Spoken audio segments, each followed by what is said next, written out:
Good morning, everybody. Welcome. I have the pleasure this morning to call this meeting to order of the Thompson Regional Hospital District.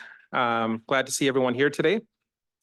To start the meeting, the TNRD acknowledges that we connect with many First Nation communities across our vast regional district, and today we're located on the Tk'emlúps, the Secwepemc territory, situated within the unceded ancestral lands of the Secwepemc Nation. The TNRD appreciates the partnership that we have with the Tk'emlúps, the Secwepemc, and respect the territory and land on which we gather today. So with that, I was going to make a joke, so I might as well do it anyway, that you can either refer to me as your worship or Mr. or Chair Hildebrand for the 2 minutes of authority I have here, but let's move right to the election. So I'm going to call on our corporate officer to walk us through the process of the election for chair. Thank you, Chair Hildebrand, your worship. This is the first meeting of the hospital district for this year, so we need to elect a chair and an acting chair, which is uniquely hospital district verbiage, for the following year. So I will call 3 times for nominations for the chair first, and if there is more than one person nominated, we will have an election. So first off, I will call first for does anyone wish to nominate any member for the office of chair? Director Roden? I'd like to nominate Director O'Reilly for the position of chair. And Director O'Reilly, do you consent? Yes. Director O'Reilly has consented. So for a second time, are there any nominations for the position of chair? And for the third and final time, are there any nominations for the office of chair of the hospital district? There being no further nominations, I declare nominations closed, and Director O'Reilly is acclaimed to the office of chair of the hospital district.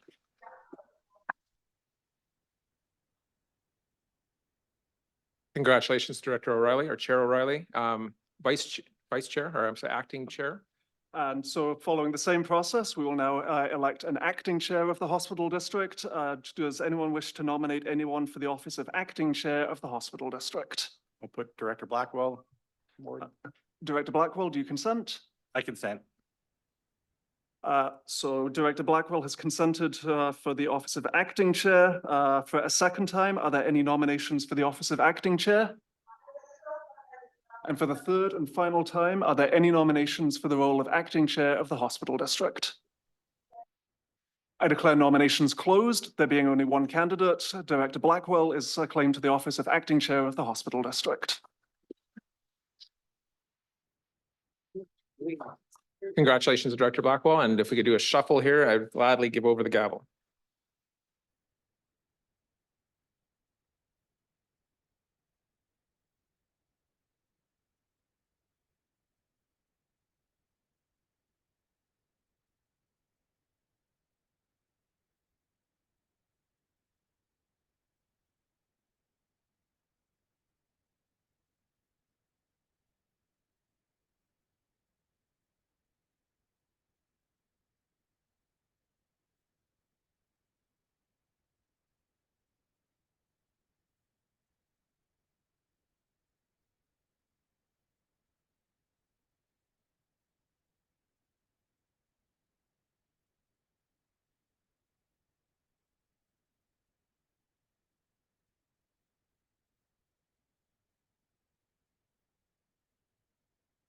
Thank you, Your Worship. I mean, CO Hildebrand, greatly appreciated.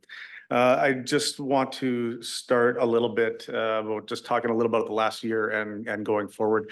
I think we have made great strides as a board, specifically around the MOU that we have worked on and got done with Interior Health. And while things may get a little bit harder, I really think things have gotten easier and a collaborative relationship working with Interior Health. And it took a while to get there, but I look forward to it actually playing out in practice. And we're in the very early stages of that over the last few months, but hopefully this charts a path forward for us. And I believe coming up over the next, well, I guess short-term, medium and long-term, short-term being the cancer center, which obviously will be a big point of discussion today. And then looking past that is a short to medium term goal, looking at more long-term care in the region. And very long-term is the phase 3 planning for Royal Inland Hospital. And that's about a 13-year process from when that starts, give or take. But it does have to start at some point. So that's something that ultimately we'll need to start having conversations around. So we will start with the meeting for today. We did the election, additions or deletions from the agenda. Seeing none, I would like to make an amendment to the agenda as presented. I would like to move item 5, closed meeting, to being the last item of today. If I can have a seconder. Second by Director Getz. All in favor? Thank you. Opposed? Seeing none, that is carried. Thank you. All right. And we will go into the approval of the minutes. Moved by Director Bass, second by Director Birch Jones, who is in, no, oh, sorry. Randy McNary is listed as Oh, error. Okay, thank you. And so we can make that change. We will still need a seconder. Second by Director Hayward. Thank you. And all in favor as amended. Opposed, if any. Seeing nothing further, we'll move on to 7.1, the CAO report. Thank you, Chair O'Reilly. I'd like to introduce Mr. Kelly to just do a brief overview of the recent campaign that the hospital district embarked on. Yeah, thank you very much. Good morning, everyone. I think the last update that I provided regarding the Cancer Won't Wait campaign was in December, and a lot has happened since then. And so we're excited to share an update on some ongoing initiatives regarding the campaign. As many of you would have heard via email and as well, if you attended or saw in the media, on March 9th, the Cancer Won't Wait campaign was able to drop the ceremonial puck at the Blazers game. We were also able to have a table set up to share information with residents about the importance of having a cancer center here in Kamloops.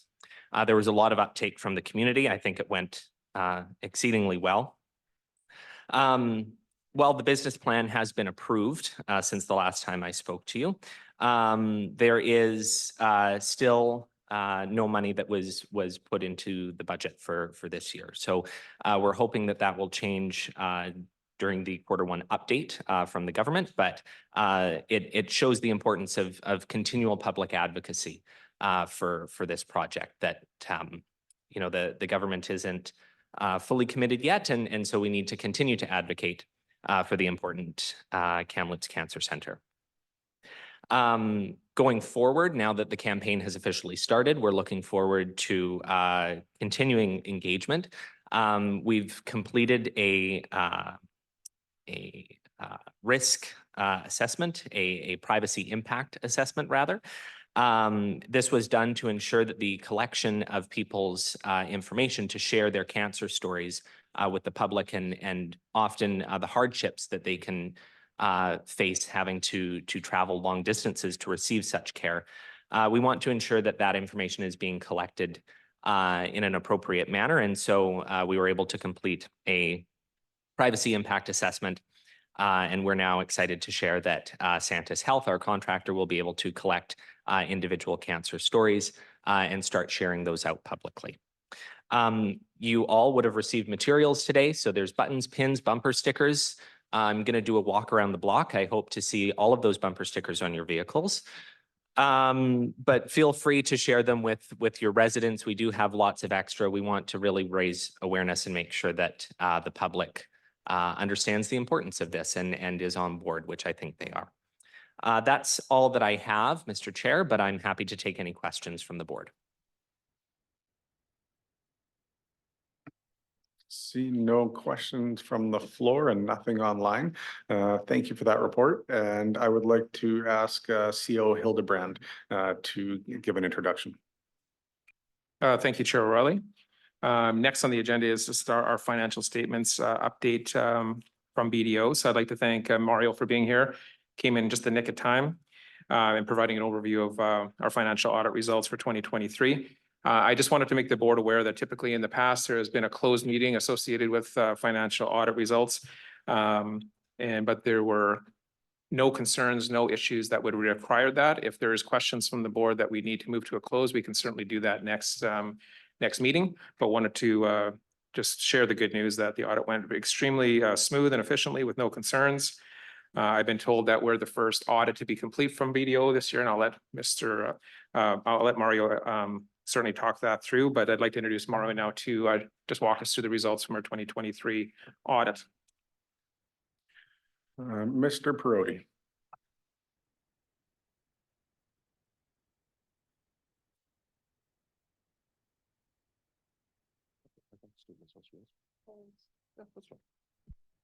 Okay, thank you for having me. And thank you to CO Hildebrand for stealing the thunder. This is my first public appearance to wrap up statements this year. So I think that is a good news story for the TNRD and also with all the changes that have been there. So we're here this morning to speak to the hospital district financial statements, and you have a copy of the financial statements in your package. And I'm going to quickly run through the statements and then walk through the actual audit results and how that went. And the statements commence on page 16 of your package. And then we will go directly to page 18, which is our independent auditor's report. And so the financial statement audit is complete for the Thompson Regional Hospital District. And I'm pleased to report that if it is the board's pleasure to pass the financial statements today, that we are issuing a clean audit opinion. So these statements do present fairly the results of the hospital district for the year ended December 31st, 2023. And so we'll jump ahead now 2 pages to page 20 in your package. And we have the statement of financial position. And so this is a snapshot of all of your assets and liabilities that you have at December 31st compared to 2022. And so when we look, there's a couple of movements that happened in here. You'll notice that your financial assets, so all the cash you have and cash coming in, decreased from 61.4 million to 41.5 million. So a $20 million decrease. But you'll also notice that your accounts payable did decrease by 8 million, from 9.8 million to 1.8 million. And that's because there was some cash between the regional district and the hospital district that was mingled in between last year. That's been cleaned up. And so if we look at your financial assets less your accounts payable, you're actually sitting at a net position of 39.6 million versus 51.7 million. So about a $12 million decrease. That decrease is twofold. One is to pay down your long-term debt of 4.7 million was repaid plus interest last year. And then also there's a drawdown on your surpluses as you are fulfilling your commitments to IHA, which we'll see on the next page. So page 21 on the statement of operations. So the statement of operations, we're showing total revenues of 19.5 million versus a budget of 16.5 million. And 2 points on that. First is we see that you had a favorable increase against budget because, of course, the interest rate environment, your interest revenue was well over budget at almost 2.5 million. You'll also recall, though, that when you approved your budget, that the budget was 50 million in revenues, not 16. And that's because your budget includes the transfers from prior year surpluses and reserves used to fulfill the commitments to IHA.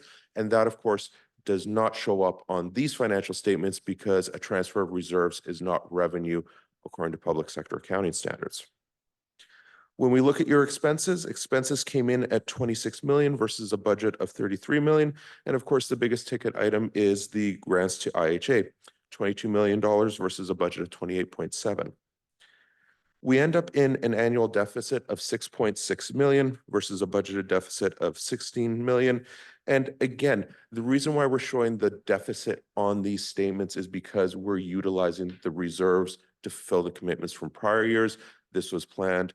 I also went through this with CFO Fox as we finalized the audit and prepared for this, and can confirm that the reserve transfers are in line with what's been presented with you throughout the year and through the budgeting process. So again, just that disconnect that we have between the financial statements and what we have for your budget. But all in all, fairly straightforward year. Are there any questions on the financial statements before we talk briefly on the audit results? Seeing none, continue, please. Okay. And so in terms of the audit, as I mentioned, we are substantially complete on the audit, and I am quite pleased with how the audit went this year. We are 2 months ahead of where we were last year. And from the hospital district side, I'll speak at the regional district board on how that audit went this afternoon. But on the hospital district side, fairly straightforward. All the transactions are flowing as we expected, and there were no real anomalies in the testing that we had there. So again, on the hospital district, fairly clean, and we were satisfied with the results there.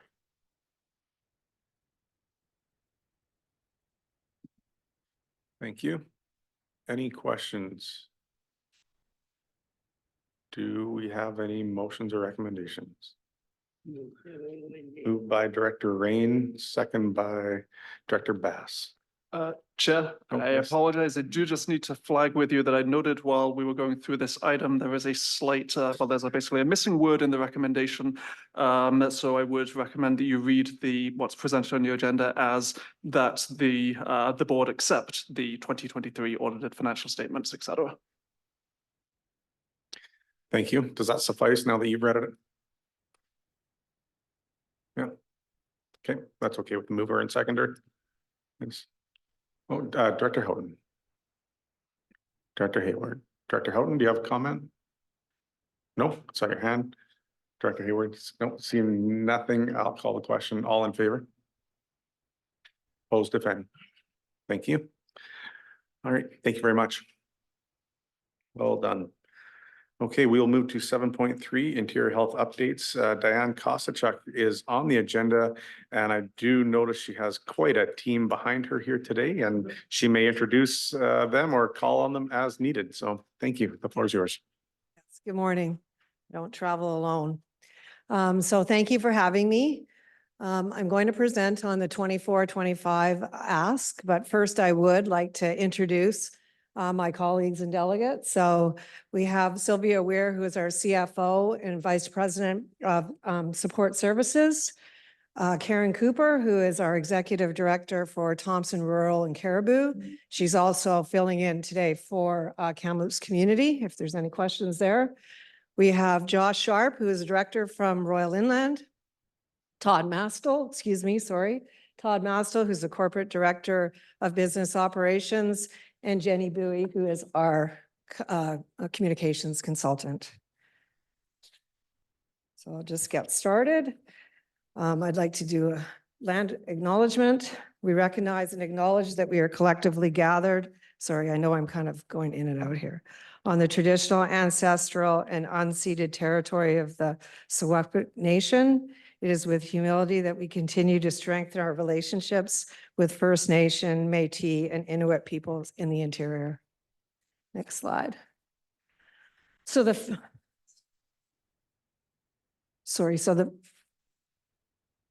yeah, done that one. Oh, you're gonna go. Don't do that. Okay. Okay, so the first topic I'd like to talk about is the construction projects over 100K. So the first one is the North Shore Primary Care Project. So this has been, I don't know, I get so much reverberation. Is it just me who's hearing that? Okay. So, so this is located in the North Hills Mall. This is very similar model to the UPCC that's on Columbia Street at the bottom of Royal Inland. It is also a team-based care model. So physicians, nurses, social workers, etc., providing urgent care to attached and unattached patients that don't require emergency room care. So once it's up and running and fully operational, the anticipated volume is about 85,000 patients visits a year, or about 231 per day. It's also well positioned because it is located next to, there is a lab and a medical imaging in that vicinity. So clustering healthcare services all together. Next, oh, marry me. Is it the middle one? Okay, sorry. Oh, all right. Now it's back. Okay, sorry. The next one is Kamloops South Shore. primary care expansion. So again, this is the UPCC that's located on Columbia Street, the bottom of Royal Inland. There was, ministry did approve an expansion of the team in that location last year, and now the positions are all filled. There also, I think people will be aware of the fact that that site is an urgent primary care, but it is also a family practice learning center. It's been very active and positions have been filled. So basically what we're facing is a space constraint. So this will allow us to expand and potentially take up to 30 additional appointments per day.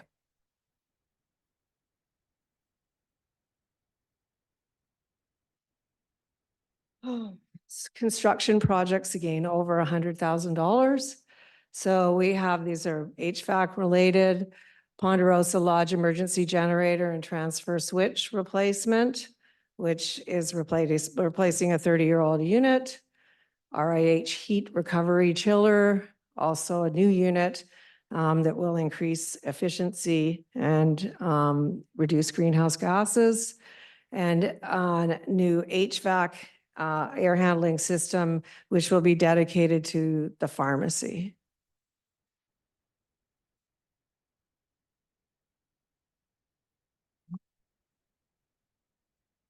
Let's make sure that didn't go too now. Sorry. Yep. So it's sort of on the same theme. Nicola Valley Hospital chiller, again, replacing a 25-year-old unit and will give a more efficient and more comfort to patients and staff there. So obviously an improved version. And Nicola Valley Hospital renovations. So renovations to 4 of the 8 bathrooms that are in that facility. They're not wheelchair accessible. So there is definitely patient and staff safety concerns.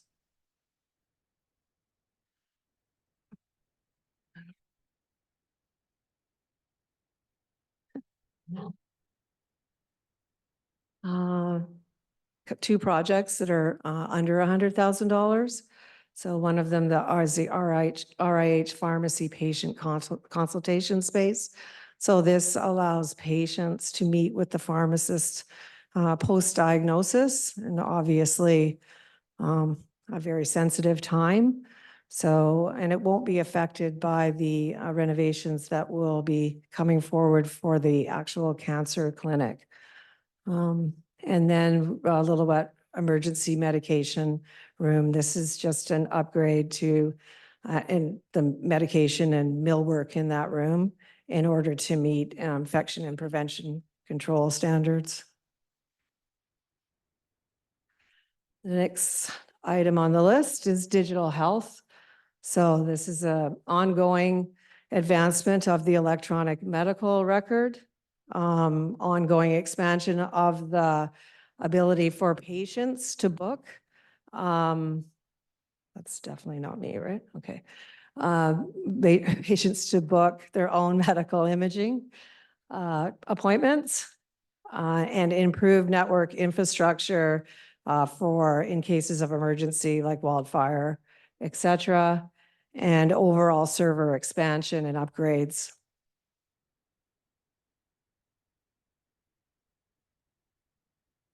I think the battery might be going.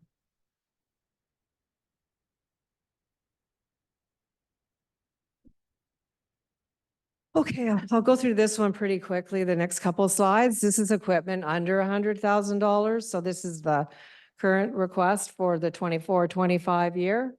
I'm sorry, it's the over 100 still, sorry.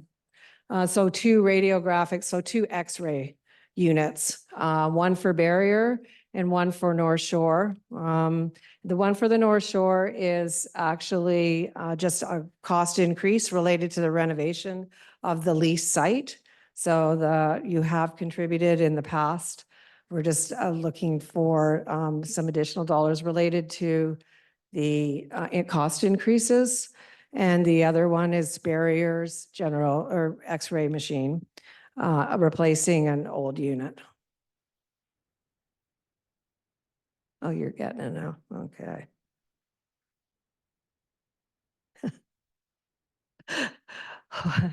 And the last one is in Royal Inland, an automatic endoscope reprocessor. So this is for cleaning scopes and replaces existing units, but also there's a renovation related to this in order to make the infection control standards and improve the separation between dirty and clean.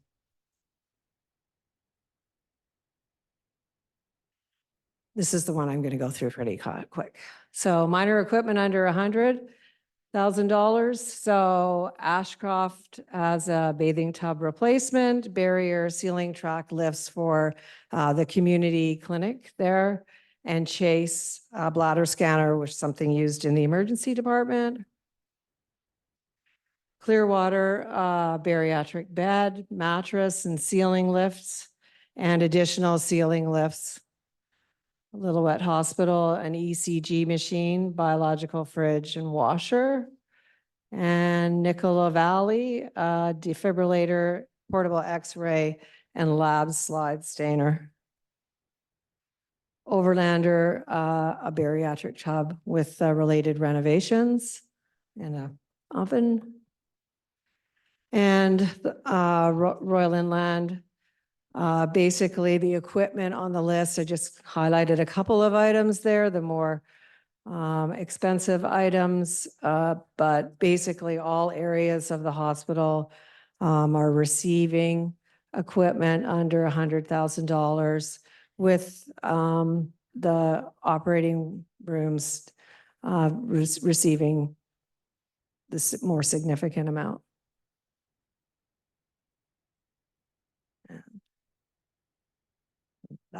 Thank you. Any questions? Happy to take them. Thank you for that. I think there'll be lots of questions, especially as so much of this reaches basically every corner of the RHD. So I will Yeah. start with Director Grenier. Thank you, Chair. Thank you for the presentation.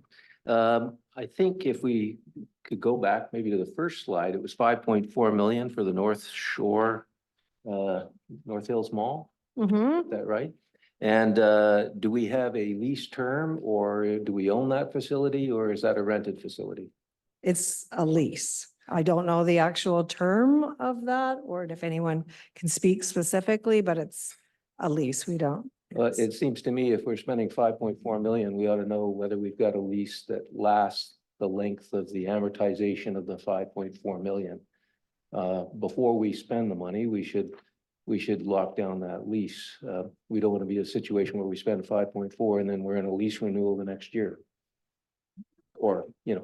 sometime very soon after we spend the 5.4, we should have something that is commensurate with that.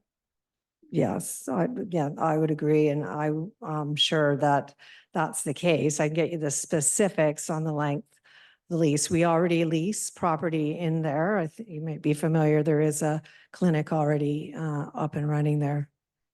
My concern is with the 5.4 expenditure prior to having a lease term locked down. That would be my concern. Yes. Thank you. On the speakers list, I have Director Sao, Director Sarai, Director Thorpe. Director Sao. Thank you, Chair. Sorry, I got two questions. One regarding that North Shore Primary Care project. In terms of staffing, are we still hearing, staffing shortages in conjunction to, budgeting for the physical projects? Is there plans in place for recruitment? Are we getting the ball rolling on that so that that's first question. Second, can we have a bit more detail about the North Shore Radiological Project that jumped from previously approved 360K to now just over $1 million? A bit more detail as to why. Thank you. Okay.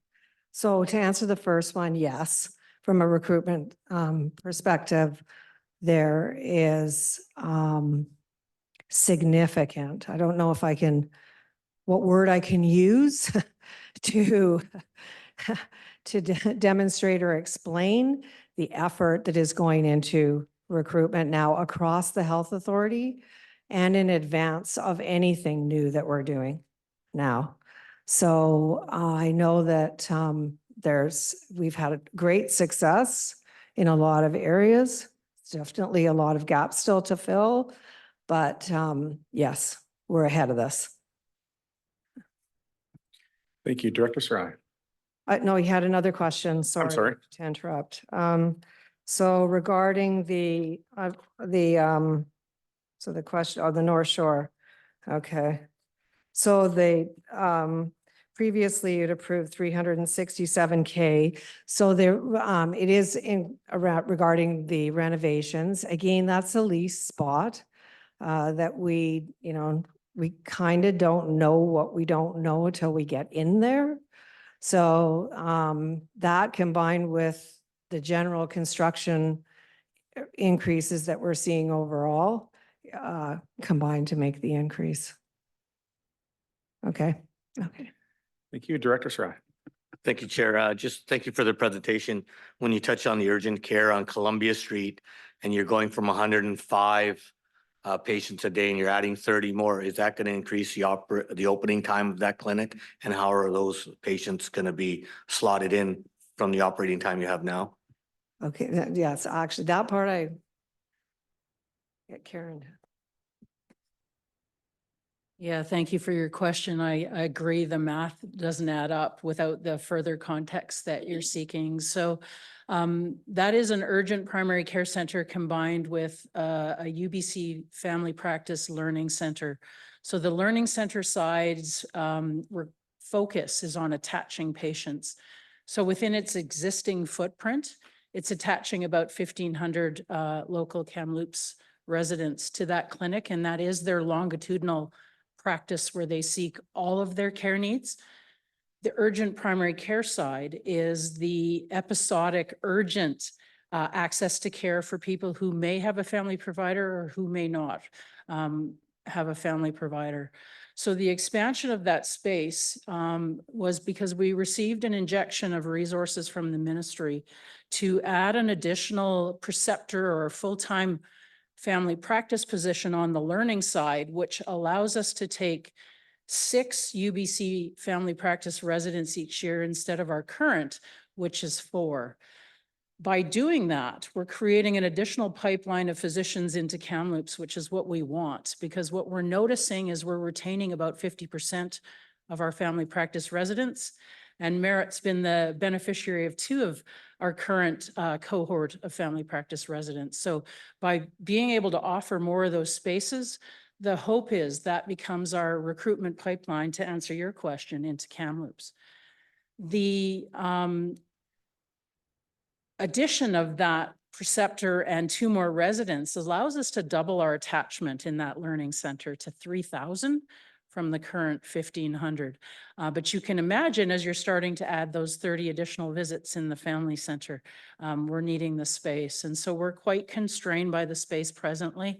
And we know that it will enable us to meet that vision of what that space will become. So I hope that answers your question. And then just to build on your question, our current provider pool at the urgent care center is 29 physicians and 8 NPs. So I think the recruitment for that model is very attractive because it enables our providers to work in 4-hour blocks. So picking it up as extra. So a lot of our providers own their own practice already. They pick up these blocks as in addition and really just enhances access for this community to episodic as well as longitudinal primary care. So thank you for your question. Supplemental? Just a supplemental. So Sure. I'm just curious, are we going to have, it's 7 to 7 right now, adding 30 more patients a day? Are we going to be taking patients earlier than 9 o'clock? Or are we going to be open later? And my second question, now that you've shared some information, I wasn't aware that a lot of residents are using urgent care when they already have their own family doctor. So is there not a criteria there in place that should be not your go-to place, that if you have your own physician, this should be only used by people that don't have a doctor? And maybe that's part of the problem that we're seeing here. It's getting overused. Yeah, absolutely. Access to your own primary care provider when you're attached is something that we're working to improve. So to basically state, the health authority turns nobody away from any of our services. And so we won't distinguish between unattached and attached as far as turning folks away. What we are doing is working very closely with our Division of Family Practice partners. And in fact, Kamloops is a pilot site in BC around after hours enhanced access for those who already have a family practice provider. So that pilot is underway right now. What that will enable is folks to be really clear about where they go to access urgent episodic care after hours, to answer your earlier question. And hopefully we end up with a system where the urgent primary care centers are mostly for the unattached. And we have a mechanism for the attached to be able to access care same day. It really does come down to that same day access. So great question. Thank you, Director Thorpe. Thank you, Chair. I'd like to touch on the permanent healthcare center for Lytton. I'm hearing rumors that there is a second round of consultations going to be taken this spring. There was a round of consultations taken last spring. It has been nearly 3 years. I'm not sure if Interior Health is paying attention respectfully, that there are more than the 200 people from the village, that this care center is used by about 2,500 people in the community. Lytton healthcare, permanent healthcare has been identified as the #1 driving force for economic recovery for that community. So I'd like to know when we're going to see shovels on the ground. And I'd also like to respectively know what you're doing with staff retention. My understanding is that people that are coming into the community to work are traveling either from Merritt or from Lillooet. My understanding is they may be being paid mileage, but they're certainly not being paid for their travel time. So we've got staff working 10 hours a day, and I would really hate to lose what staff we have. We've already lost 1 doctor. Thank you. Thank you for your question. So the Lytton rebuild is fully in motion. We have a project working group that meets weekly with all of our health system partners to really build out and complete our concept summary that's inclusive of what we heard in our other rounds of engagement. So the engagement that's upcoming in April and May is really to review our proposal for the permanent rebuild, what we're proposing as services in that permanent build, and enabling another round of feedback so that we get it right before shovels get into the ground. So the timeline for that engagement is April, May. We will take the feedback from that engagement and put together a service design plan that goes to our senior executive for endorsement, then to the ministry for endorsement. But in the background, that clinical services model comes with capital standards. And so it precedes your ability to identify the exact footprint of your permanent new build and follows that sequence of process that's well underway. So I look forward to bringing that concept summary to our key stakeholders in the Lytton area and to our public following that. Okay. Mental. When will the shovels be in the ground? That is what residents want to know. Yeah. They want what they had before, and I believe that survey said that loud and clear. So I understand government bureaucracy and the length of time, but how are we going to move forward without knowing when? So shovels in the ground, when? I can't answer that question today. I know Sylvia jumped up. So did you want to? It actually wasn't about that question, but Okay. I can address it. So I'm the CFO and the VP of Capital. From my perspective and from the organization's perspective, the priority was to get services on the ground, and we've done that and they're open. It doesn't mean that we are lagging from my perspective. We have a lot of community members and a lot of different communities that you're very well aware of that we need to consult with. And we are moving as fast as we can. We don't have a timetable at this point for shovels in the ground for phase 3. Thank you. On the speakers list, I have Director O'Reilly, Director Hamer Jackson, Director Smith, and so I will go. You caught my ear there when it was mentioned on the electronic medical records.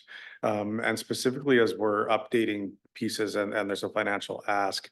How are the EMRs actually going to talk with the EMRs of a new cancer center that will be across the street? And are those going to be interchangeable? And is that what this investment is going to encompass? Thank you. No, it's not. So this investment is not related to the BC Cancer expansion, the new center.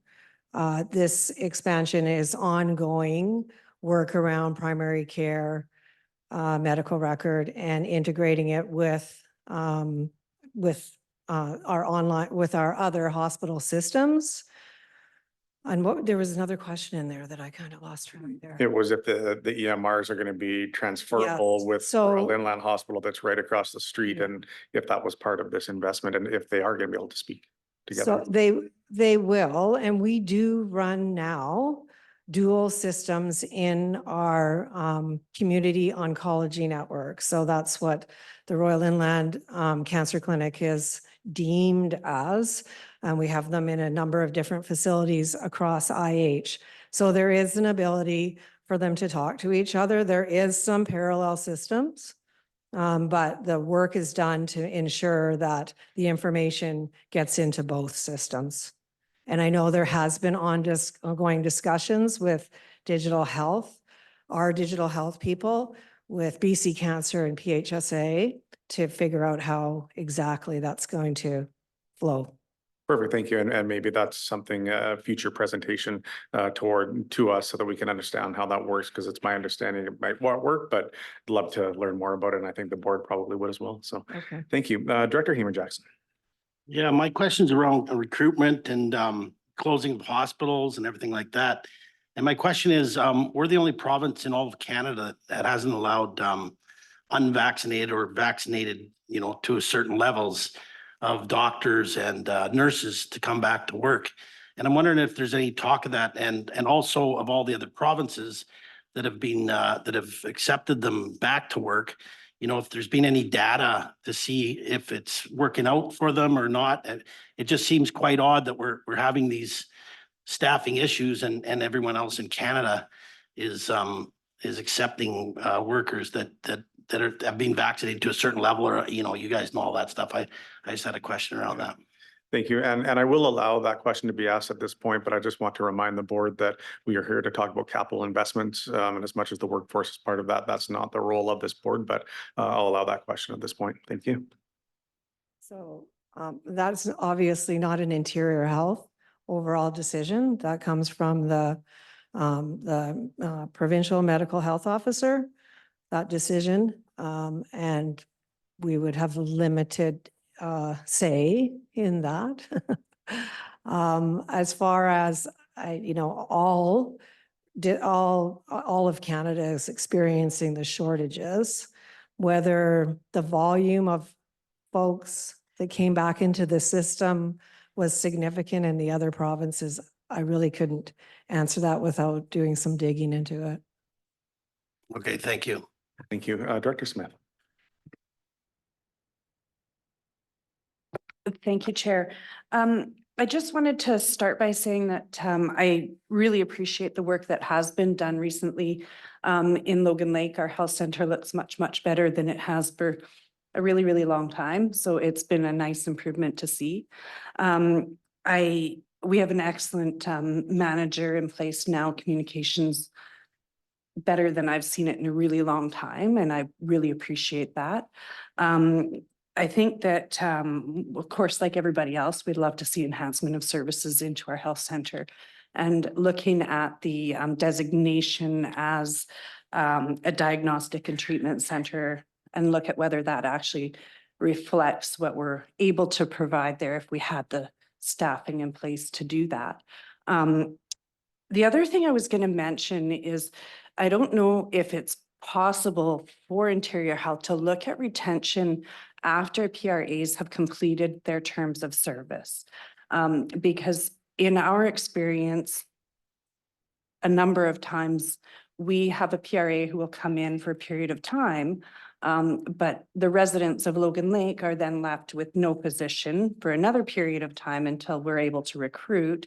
And oftentimes the PRAs that do come in don't retain any of their patients going forward, even if they remain in the area. So I just wanted to just bring that up as an observation from our community and just as something that, you know, perhaps you could look at.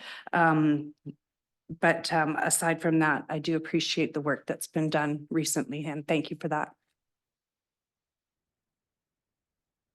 Thank you for your feedback. And just building off your point, we share a goal of keeping the residents in your community attached to primary care providers and recognize that as folks come and go from their 3-year return of service obligations, that it does orphan the population. And so look forward to working together for solutions that keep the people of Logan Lake attached in between our ability to recruit and retain PRAs and IMGs to your community. So we share that goal.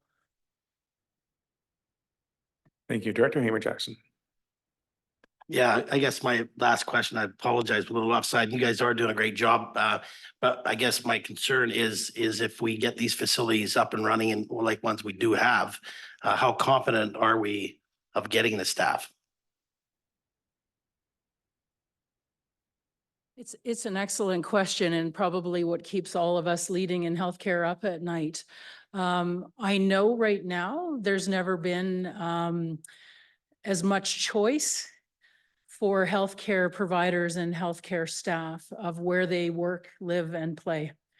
And so we need to be innovative both in our models of how we enable healthcare workers to work, but we also need to be in the running with our facilities and with our equipment to be a place people want to work. And so I think the opportunity here is to invest in the equipment and facilities that attract high caliber staff to our community and enable us to retain them because they do have choice. And that is one of the factors that is considered by healthcare workers when they pick where they choose to work. So thank you for your question. Thank you. Supplemental. Do we know if we're losing doctors and nurses to other provinces? Not due to money, you know? So I don't think staff at this point are prepared with that type of data. They weren't expecting to be asked that question. So no need to answer that question. Thank you. I'll go to Director Middleton. Thank you, and thank you for coming today. I wonder if you can just go back on your slides, if you wouldn't mind, just to the South Shore urgent clinic slide, just to look at, just wanted to refresh my memory on the numbers.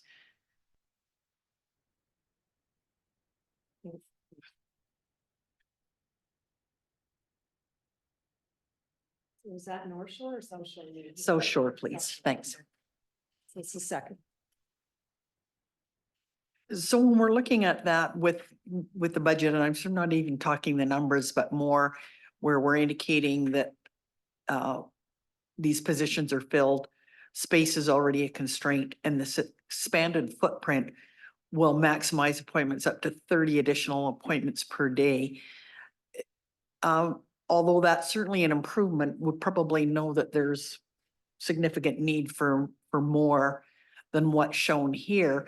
This expanded footprint is expanding in the same area. Is there additional space there, or does this now totally maximize that entire floor that's at street level of that? Are you going up? Is this clinic being taken? Like, I just trying to sort of visualize like what this expands to and why we're doing this to potentially maximize appointments up to 30 additional, and is there room to move that number up?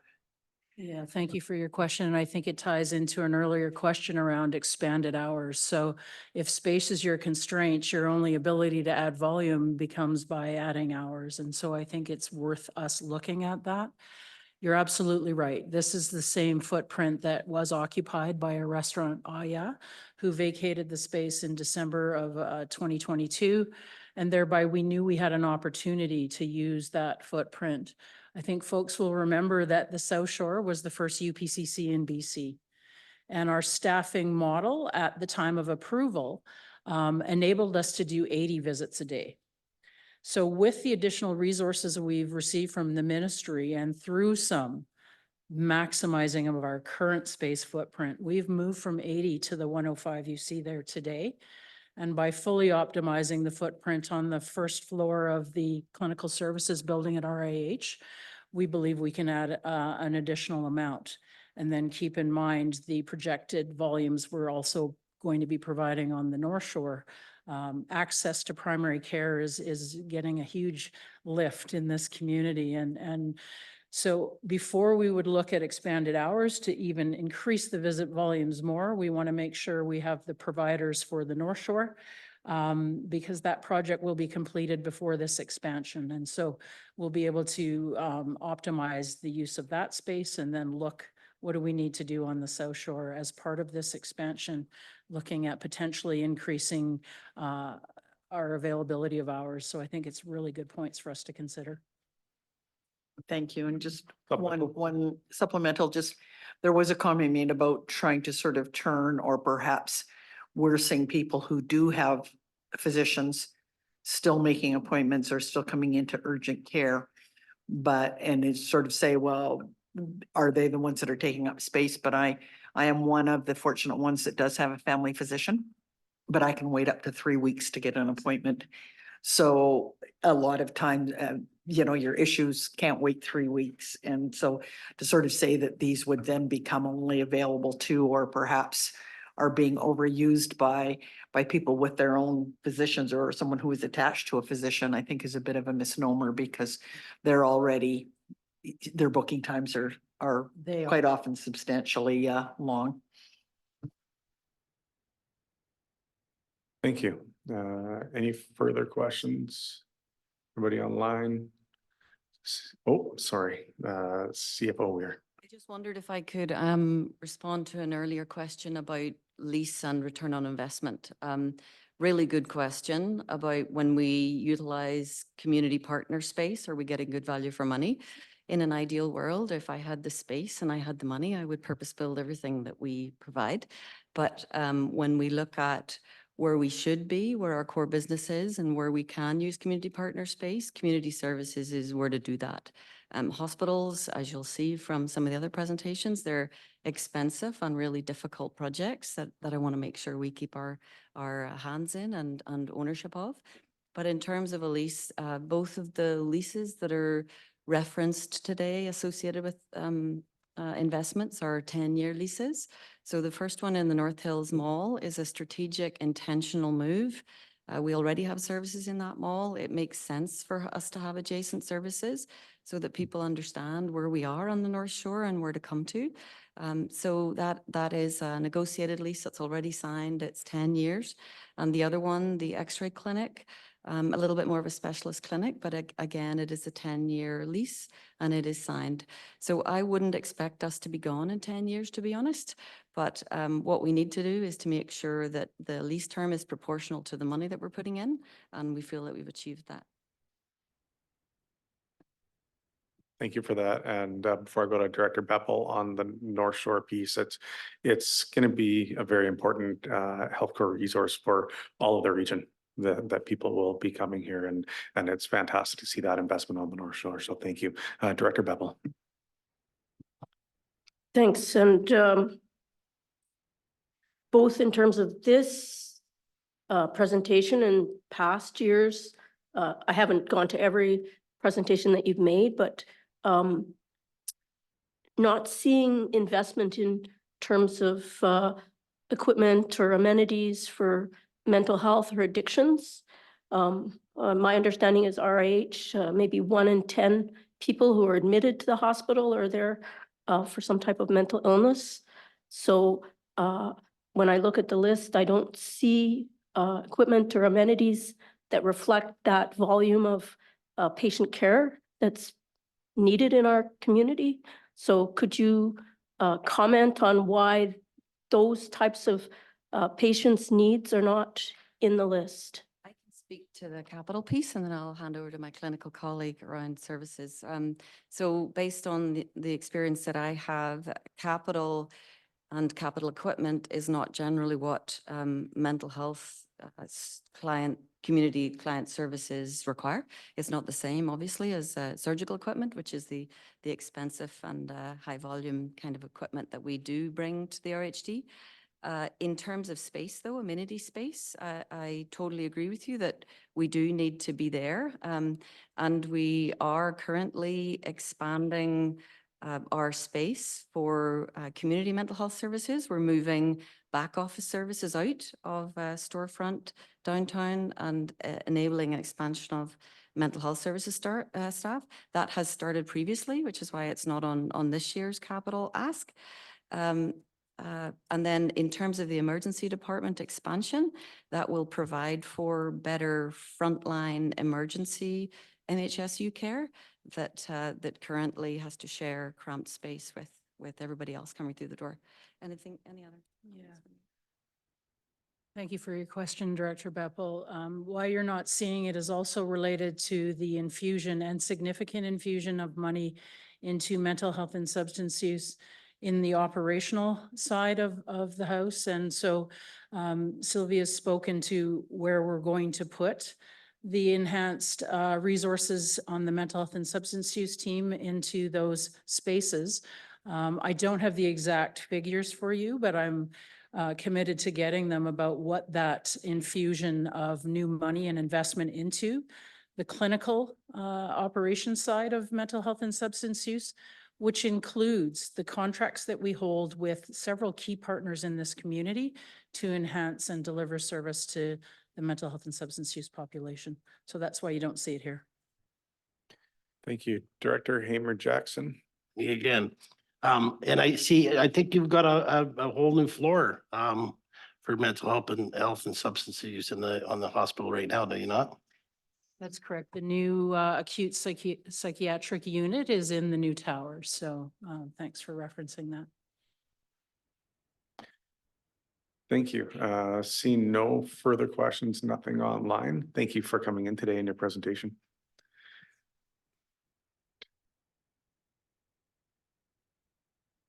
So we'll move on to 7.4, the physician recruitment fund. I'll speak a little bit about it and then I'll hand it over to CEO Hildebrand for further questions. This is a normal update for the board to receive this. But what I have been advised of from the foundation is that the system is archaic and it's difficult for them to do, and the amount of time it takes to do the reporting that we have it set up, the way it's set up right now, really just isn't very optimal. And so after questions of CEO Hildebrand, I'll put a motion forward for staff to look into a way to how we can better administer these funds that's more efficient for both the foundation and for the regional hospital district, including reporting. And I would think in that would have the foundation CEO come and do an annual presentation to the board. And the recruitment actually affects all of the area. It's not just Kamloops, but so I'll just sort of leave it at that. And if there's any questions from the report, as it said, it's only for information, but if you have questions for CEO Hildebrand, now would be the time.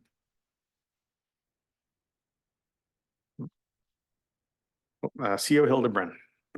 I'm sorry, Chair O'Reilly, I know there was a second part of the presentation for the cancer care facility as well, but we can finish this off because I'm sorry. Not a problem.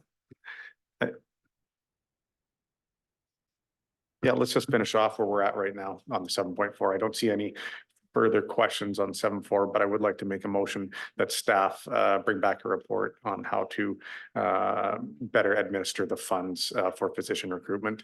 And that's the motion. Second by Director Middleton. Any questions? Yes, Director Birch-Jones. Thank you. Pertaining to the physician recruitment question, in Lillooet for more than a couple of decades, we did extremely well with recruiting and retaining physicians, and we're not doing well at all now. We're running on PRAs. It's not a good situation, but I see other communities like Clearwater where they seem to be having some success. And I would like to see some indicators of success in this reporting. And maybe I could just put that forward for future. Perfect. Thank Thank you. Duly noted by staff. Thank you. All in favor of the motion as presented? Opposed, if any? Seeing none, thank you. And sorry, we will go back to Interior Health for their cancer portion of their presentation. Thank you. Thank you, Chair O'Reilly. Good morning, directors. We do have two more presentations this morning to go through. The first one is going to be an update on the Glardy Tower Phase 2 project, and then we'll have a third presentation, an overview of the Kamloops Cancer Center business plan. These two presentations, myself as well as Josh Sharp, we'll be tag teaming on. Josh is a clinical director at Royal Inland Hospital. He's here covering for Jerry Desolé, who you'll remember from previous meetings. Jerry's got a young family and they're off on a well-deserved spring break vacation. But Josh is the director that's actually responsible for a lot of the services that we'll be talking about in these next two presentations. So I'll hand it off to Josh. Sure I get his name right. And then kind of midway through the presentation, he'll hand it off to me and I'll finish up on the business and finance side. And then we'll repeat that over again for the Kamloops Cancer Center project. Josh, take her away. Thank you, Todd. Thank you, Mr. Chairman and members of the board. It's a pleasure to be here today to be able to provide an update on our Phase 2 renovations. So with that, I'll just jump right into it. And we'll go over a project status update. Our renovations continue in all major departments right now. We'll be reaching significant milestones between now and the end of 2024. And our project is scheduled to be completed by late 2026. Sorry. Our project scope there includes renovations and expansion to the following departments, which includes a major renovation work within our emergency department, our post-anesthetic recovery room, or PAR, pediatrics unit, our morgue, medical imaging reception, registration with a vascular procedure and recovery area, our public concourse, and our ambulance garage. This is just a high-level visual, just demonstrating the renovation area, and it encompasses primarily the major campus on the main tower and our emergency space there. The Glardy Tower there is already highlighted out in blue.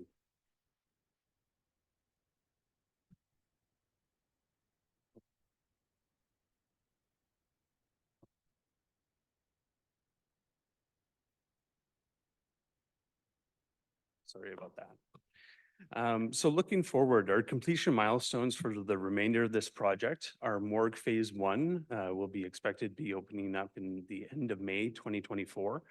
Our PAR will be opening up at the May of 2024. Pediatrics unit will be commissioning in June of 2024. And our tech emergency Phase 1B, which is a large portion of this renovation project, is scheduled to be commissioned in September 2024. Our morgue Phase 2 then will continue until September 2025. And then a majority of our emergency renovations will complete within 2025-26. And that'll be Phase 2 and 5, which is a combined. And this is where we looked at trying to reduce the timeline for having our renovation project completed. And then Phase 3 and then Phase 4 with the trauma bays being finalized by December 2026. So just to provide just another visual of our current space, everything that's in yellow in the gridded blue part is our existing emergency department. Everything within the yellow section without the grid is our expanded project. And this is where basically we'll be moving from a 30 patient care spot of our emergency department into upwards of over 70 patient care spots.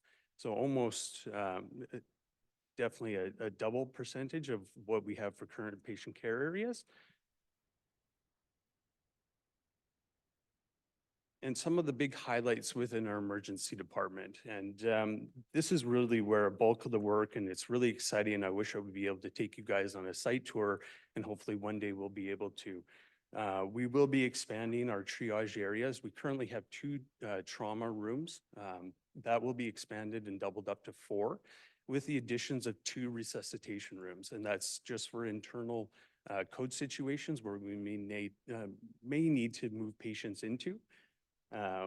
We will have private larger exam rooms. We'll be having 14 steel framed private exam rooms with sliding glass doors. And this is to increase the privacy for our patients, knowing that our emergency departments are congested at times and large patient volumes. Privacy is a big factor for us. So having that dedicated space to provide, you know, a thorough examination and give information to the patient or their family members is a big driver here. We will be increasing the number of treatment spaces, like I mentioned earlier, almost doubling what our footprint is already. And then our expanded treatment area for mental health, and maybe referring to a previous question about the equipments and everything needed for mental health services right now. This is where the emergency department is going to have a dedicated mental health MHSU space. And within there, we'll be including an additional seclusion room for a level 1 patients that do come in, as well as some expanded bed space, some interview rooms there for a psychologist to be able to interview those clients in a more private setting. And separate wait areas as well. I'll just skip forward here into our next slide. And these are some nice visuals here of what our conceptual drawings are for the new emergency entrance. And what's really exciting about this year is come September, this will be the new public entrance to our emergency department. The new triage areas will be an internal triage area. So unlike currently right now, for those that have had the opportunity to visit us at RH in the emergency department, the triage area is an external waiting area. Now that will be brought internally so that our staff have faster eyes on patients. Patients are having access to the triage area in a faster fashion, and hopefully on decreasing our wait times there. We also will be expanding our triage capability. Right now, we have 2 triage desks there. That will be expanded up to 4 with adjusted numbers on our patient registration spots as well. So really trying to emphasize a faster process of getting patients registered into the emergency department to seek their medical needs. This is some other pictures as well, just kind of showing some internal works. This looks to be within our vertical zone, which also will be opening up in September, will be commissioned back to us in September 2024. And as you can see, it already has an internal waiting area for that specific side of the department. There will be other areas that do have internal wait rooms just between the zones that the patient may be going into. This is some pictures of our current PAR room. This is on the left-hand side here. As you can see, we have the nice yellow walls still on there. This is within curtained space right now. We are expanding into the new PAR area, and that will be a net bed gain of, I believe, 2 to 4 stretcher areas for post-anesthetic patients. It's also located nice and close to our operating room, so that will be seamless transfer to and fro from the operating room, and expanded space for our staff to be able to work around. Also within the proposed renovation is advanced technology that we'll be using for continuous monitoring of these patients heading back from the OR and being recovered. This is our work to date picture right now on our new pediatric department, and exciting that this is a purpose-built pediatric unit here. We'll have 9 beds there, dedicated procedure room for our pediatric populations. They will have also isolation rooms there for our respiratory isolated patients. And the future spot within here will have the Ronald McDonald House space. All right. So I'm just going to hand over to Todd here, and thank you very much. Thanks, Josh. Directors, in terms of what we need to do to complete Gallardi Tower Phase 2 of the project. We're experiencing pressures on the budget side of this project. Some of the things that we're having to work through, big component is just maintaining hospital operations as we do construction work. Where we've seen numerous challenges in the construction industry in terms of cost escalation, delays in terms of sourcing equipment resulting out of the pandemic. Directors, this project's had an 11-year arc. We started with the initial project approval in 2016. The budget for this Phase 2 work was determined at that time using engineers, architects, and construction industry experts to help us understand this is what we think you'll need to do this work starting basically in 2023. Obviously the pandemic was not part of the budget assumptions when we had project approval in 2016. We're renovating an older facility. Sometimes you don't know what you're having to deal with until you actually get into the walls and get into the ceiling. So we've had that to deal with. And the procurement model on this is construction management. Just the nature of it, the timeline, it does not lend itself to a fixed price contract for construction as we did with the new patient care tower in a construction management approach. We basically are assuming the risk both on the budget and the timing.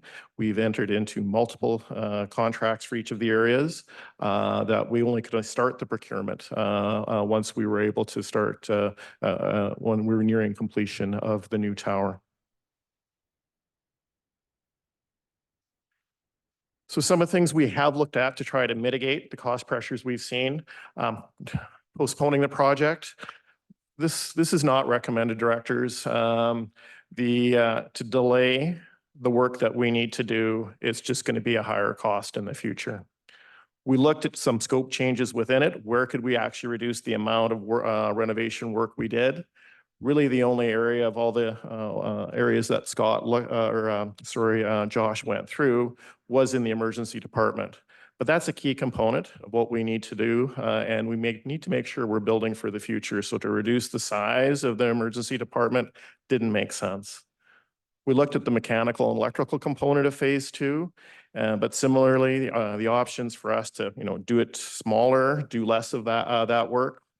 Again, knowing we would drywall up the walls again and put the ceiling back in, that part didn't make sense. We did make some adjustments on the finishing.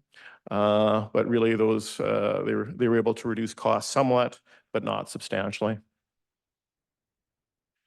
So directors, where we're at is the Phase 2 renovations in the original budget. So in the column on the left, back in 2016 was budgeted a little over 53 million. Where we're at now is on the column on the far right. The project's increased to 107 million. So it's more than doubled. Within our project budget, we had a project reserve of 10 million. So we've allocated that towards the 54 million overage, as well as there are some components where we did see savings in Phase 1, mostly in equipment and some other areas, another 4 million there. But overall, our pressure to complete the project as originally envisioned in 2016 and to deliver on the items that Josh gave an overview of is an additional 40 million above the 417 total project budget. Chair, our request for the board today is for 40% of that overage, a little over 16 million.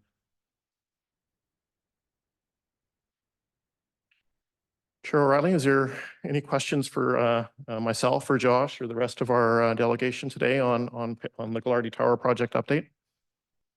Director Bass. Thank you. I have a comment and a question in terms of the ER expansion. Comment first. My son has significant health issues to the point that your volunteer in the ER triage recognizes me because I'm in there so often. And I have to tell you that I don't know how your staff is surviving working in a construction zone, but they are doing a remarkable job. Absolutely fantastic job. Thank you. So just know that. Now, I also had to spend parts of 4 days with a friend who was in the supposedly mental health part of the ER. So I hope when you build your new one and it's bigger, you will make it a little less sterile. Because my friend said he felt like he was in a closet with nothing but wall. And that did not help his mental health issues that were ongoing.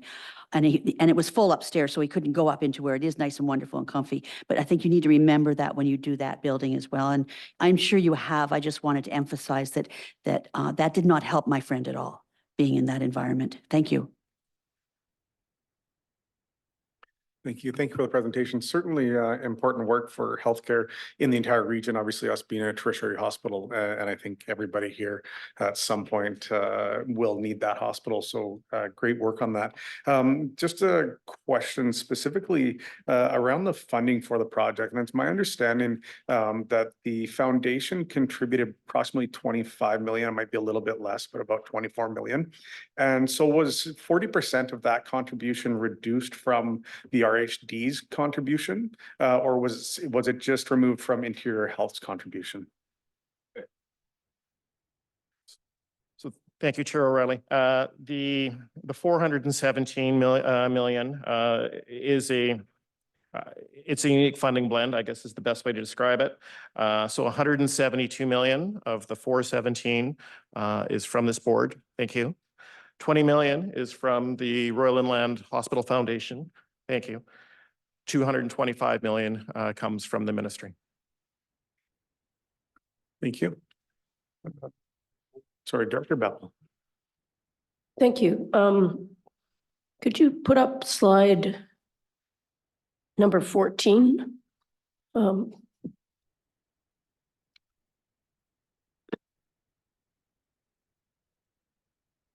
So the previous one, this is 15. Am I getting there or are you guys getting there? You're going to get it. Thank you. There, that's the one. So, and it might actually be Chair O'Reilly that can answer this as well. I'm just wanting to understand the 40% from the TRHD. I want to ensure that you understand that we aren't collecting the hospital tax from residents within Tecumloops. And so should that really be 37% based on what we're able to collect in terms of taxes? Thank you, Alternate Director Beppel. Certainly that's something we've discussed with Finance Minister Conroy, and there's a letter attached in this package. And this has been something we've been talking about for a significant amount of time. But I think as we go forward through the rest of this meeting, there'll be a lot of discussion around that. And so I'd just like to go back on that breakdown of the funding. And so you had mentioned on the total 417 million project, but on this slide, it's Ministry of Health 60, TRHD 40. Where is the foundation split on that? So that is just the proposed funding to resolve the $40 million overage. The foundations, we have not approached them in terms of the overage in particular, although they are a $20 million contribution in the 417 project funding above the line. Okay, thank you. Director Roden.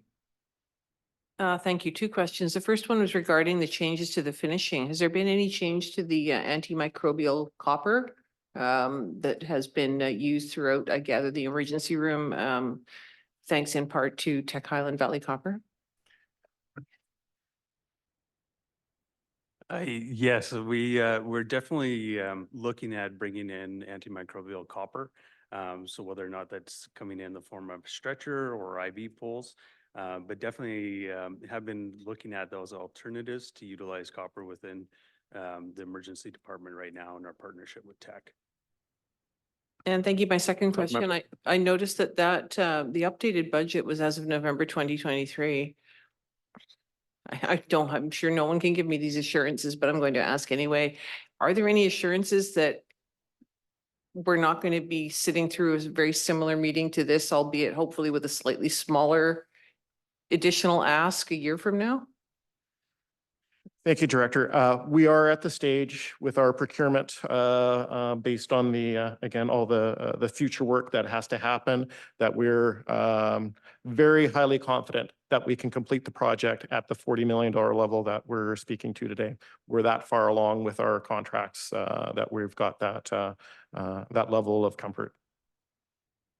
Thank you, Director Grenier. Thank you, Chair. Thank you for the presentation.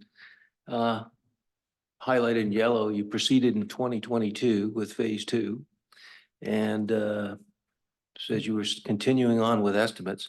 We know that the phase 1 had a fixed price contract. We know that somebody in the organization made a decision to move from fixed price contracting to some other form of contracting. Typically when that happens, you would go to your funding partners and you would say, hey, here's where we're at. This is what we're doing. This is the way we proceed. That didn't happen. That didn't happen with this board. It might have happened with the province. And it appears that you continue to go along this path. We're hearing about it now that it's $40 million more, and the ask is $16 million to us 2 years later. That doesn't seem to be an appropriate process for building a building. I get the part about we're renovating an old hospital. There's lots of old hospitals that get renovated. When you go to tender on something like this, you invite the potential bidders to inspect. They sign off that they've inspected. They make their bids based on that. So when somebody comes along and says, oh, I didn't know about it. No, you inspected and you put the bid in at that time on that basis.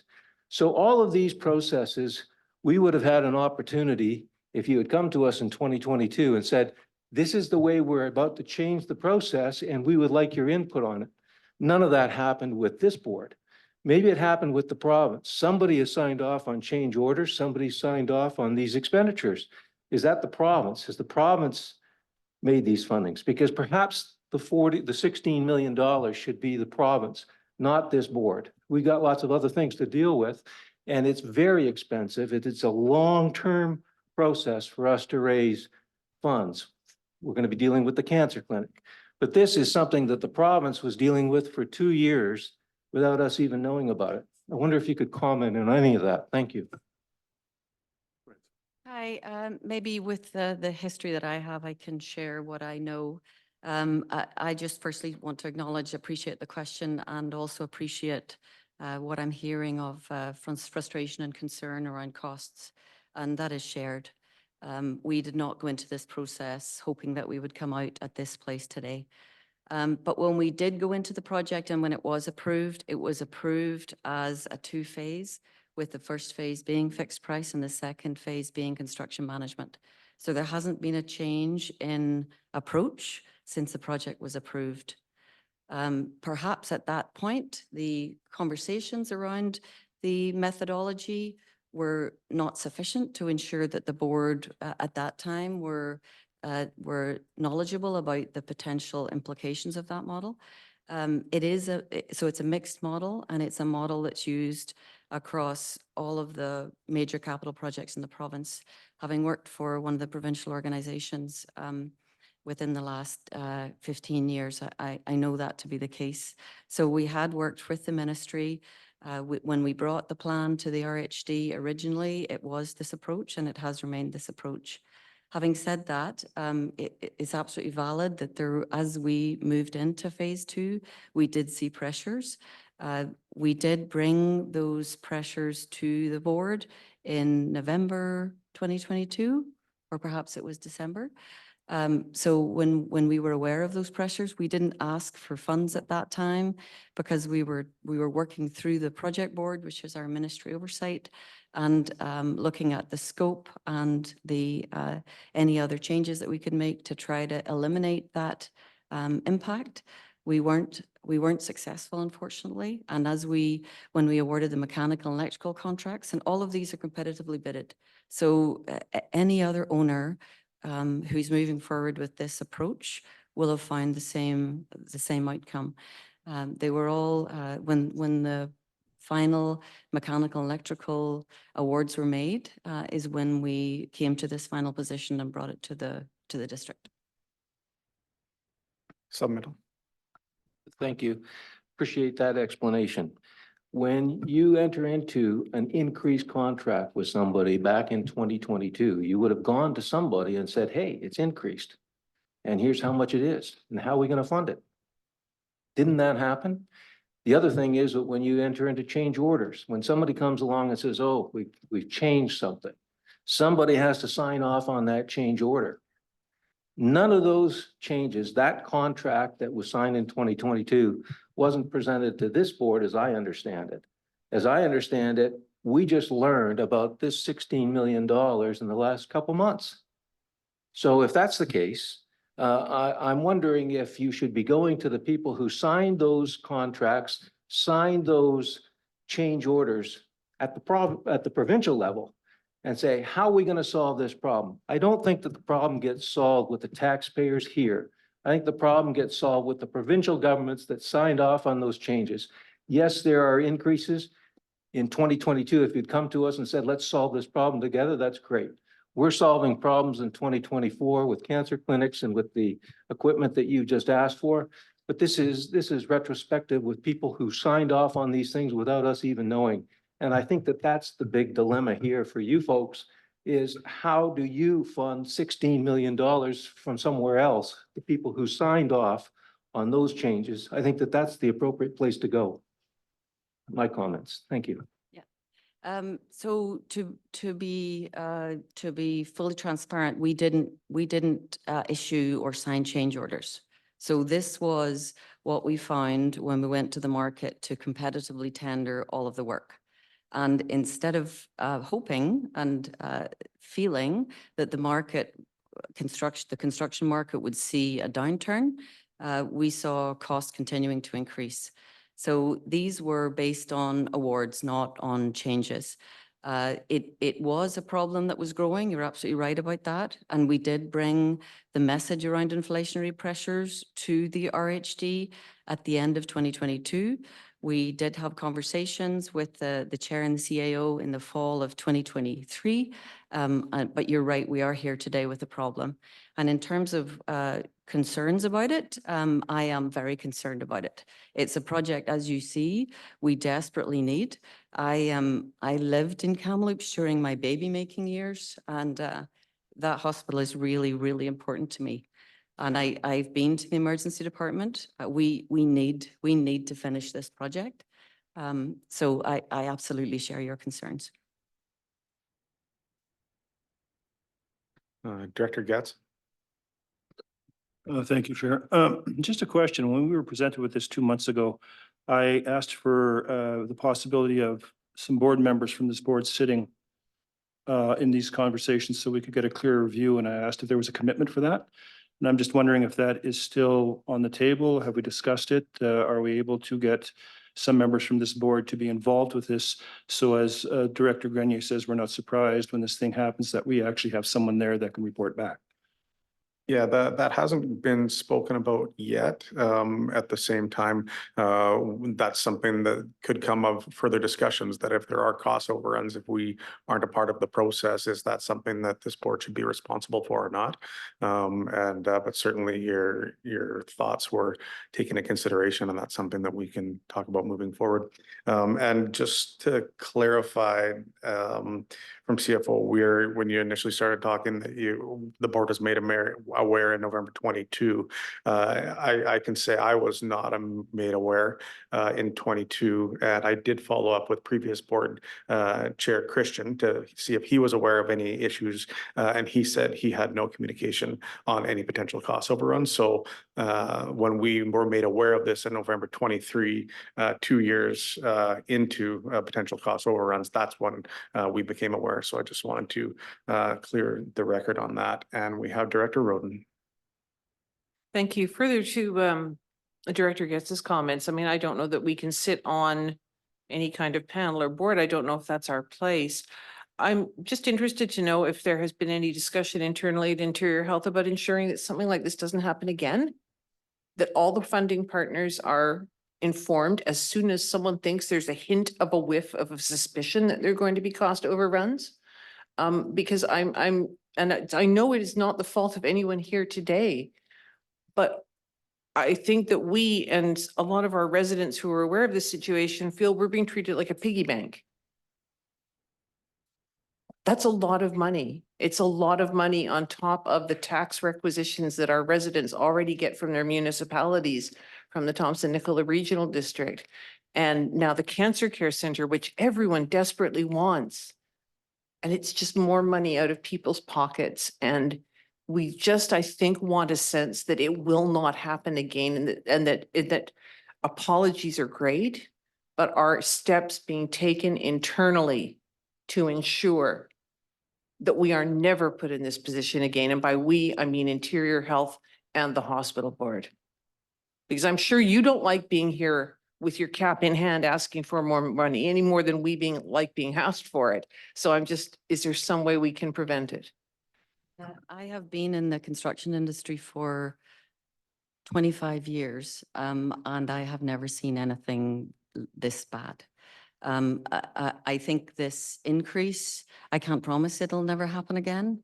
The construction market is a beast right now.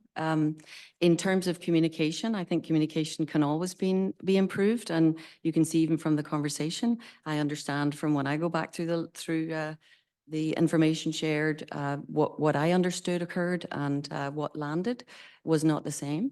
So I absolutely agree that we can do better in terms of communication. What we have been talking about internally is carrying yet bigger reserves. So we make assumptions about inflation and we carry reserves to compensate for that. And we are talking about carrying bigger reserves. The challenge is then it's a bigger ask at the front end from all of our funding partners too, but it means that we don't get to this awful place where we all feel that we're pressed into doing something that's very challenging. I do want to say this is set against a backdrop of what is really great news, and we shouldn't forget that. When you look at all of the improvements for the hospital and the advocacy that we did along with you as a community to get the cancer center and a new MRI, it's absolutely great news. It's just it's a tussle, and I appreciate that for the district as it is for the health authority and for the ministry to move the money to do what we're now able to do. But I hear you, and as I say, and I have spoken to Chair Riley about that, about communication, and I think he's referenced in the past the MOU around a combination of transparency and confidentiality up to the point where it's appropriate to make sure that we all know the same information at the same time. Thank you. I have Director Hamer-Jackson and then Director Sarai. Director Hamer-Jackson. Yeah, I'm just wondering, as Director Getz has brought this up twice, and obviously the current concerns of everyone, is that something that like a motion should be put forward or something to that effect? Because it's a concern, and like I said, the second time he's brought it up. Yeah, certainly. At this point, we haven't had any new major projects in front of us. But, that would be some form of discussion with Interior Health, essentially of if we're part of the process. And that's something, frankly, I don't even know legislatively if that's something we can do. We'd have to have our CAO look into that. And I think going back to the crux of this conversation, this has been going on for a very long time, the exact same way. But where we're at now today is a significant cost overrun that really, it's as far back as I can remember in talking through multiple previous board chairs. This is something that has never been approached. But I think as we move forward with other major projects as being presented to us in the coming years, and I can suggest what's coming up for discussion and debate later is this will be one of the largest decisions this board's made since the Phil and Jenny Glardy Tower. And we need to look at how we can protect ourselves as a regional hospital district going forward on that. So, thank you. Director Sarai. Thank you, Chair. Just some clarification question on when this was first overrun was mentioned to us or this board in the fall of 2022. And I know there was an election that year and there's a lot of new directors here. But I was also an alternate back then, and Director Christian was our chair of the hospital board. I don't recall this ever being a conversation that there's an overrun back then. So I'm just wondering where that meeting was held and what the date of that was. Thank you for that question. I was here in November 22. I had a slide where I spoke to it.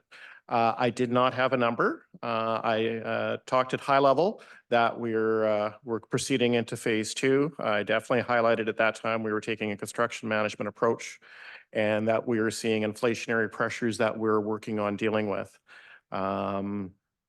Yeah, it would be in the minutes of that meeting from November 22. Supplemental.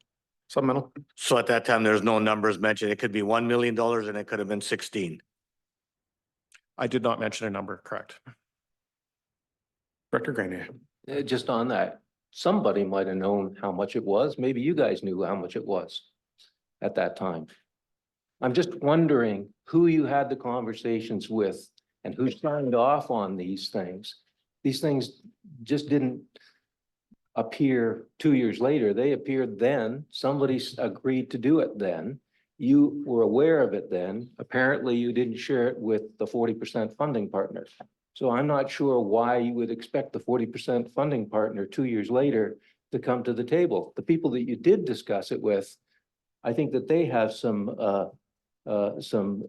responsibility since they were part of that decision-making process. Yeah, I take your comment and appreciate your position. At the time when it was discussed at the Regional Hospital District, this is a large and complex project with a lot of pieces. We were contemplating using our reserve, which we ultimately did. So we didn't want to come with an increase which was over 20 million before we'd awarded some of our biggest contracts.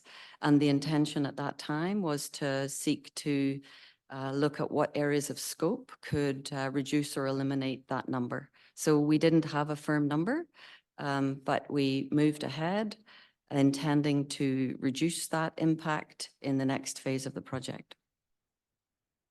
Thank you, Director Thorpe.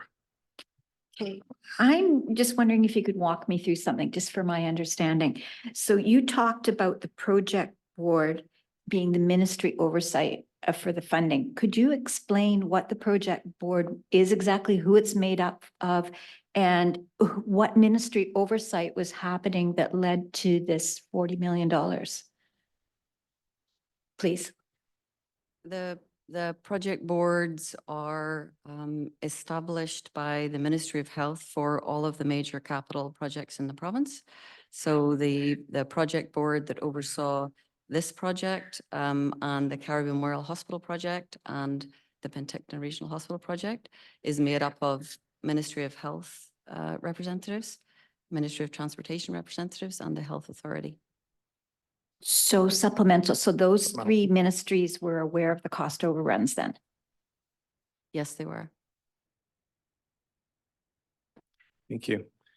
Seeing no further questions, I think we are good to move on to the third presentation. Thank you. Thank you. So thank you again. Oh, sorry, just wait a sec.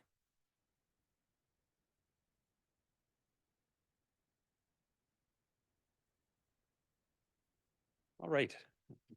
So we just presented or have a presentation just on our cancer care or cancer center project overview. So happy again to be here to discuss this.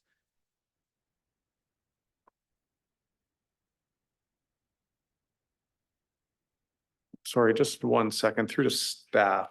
There's a little bit of a technical difficulty with the microphones here.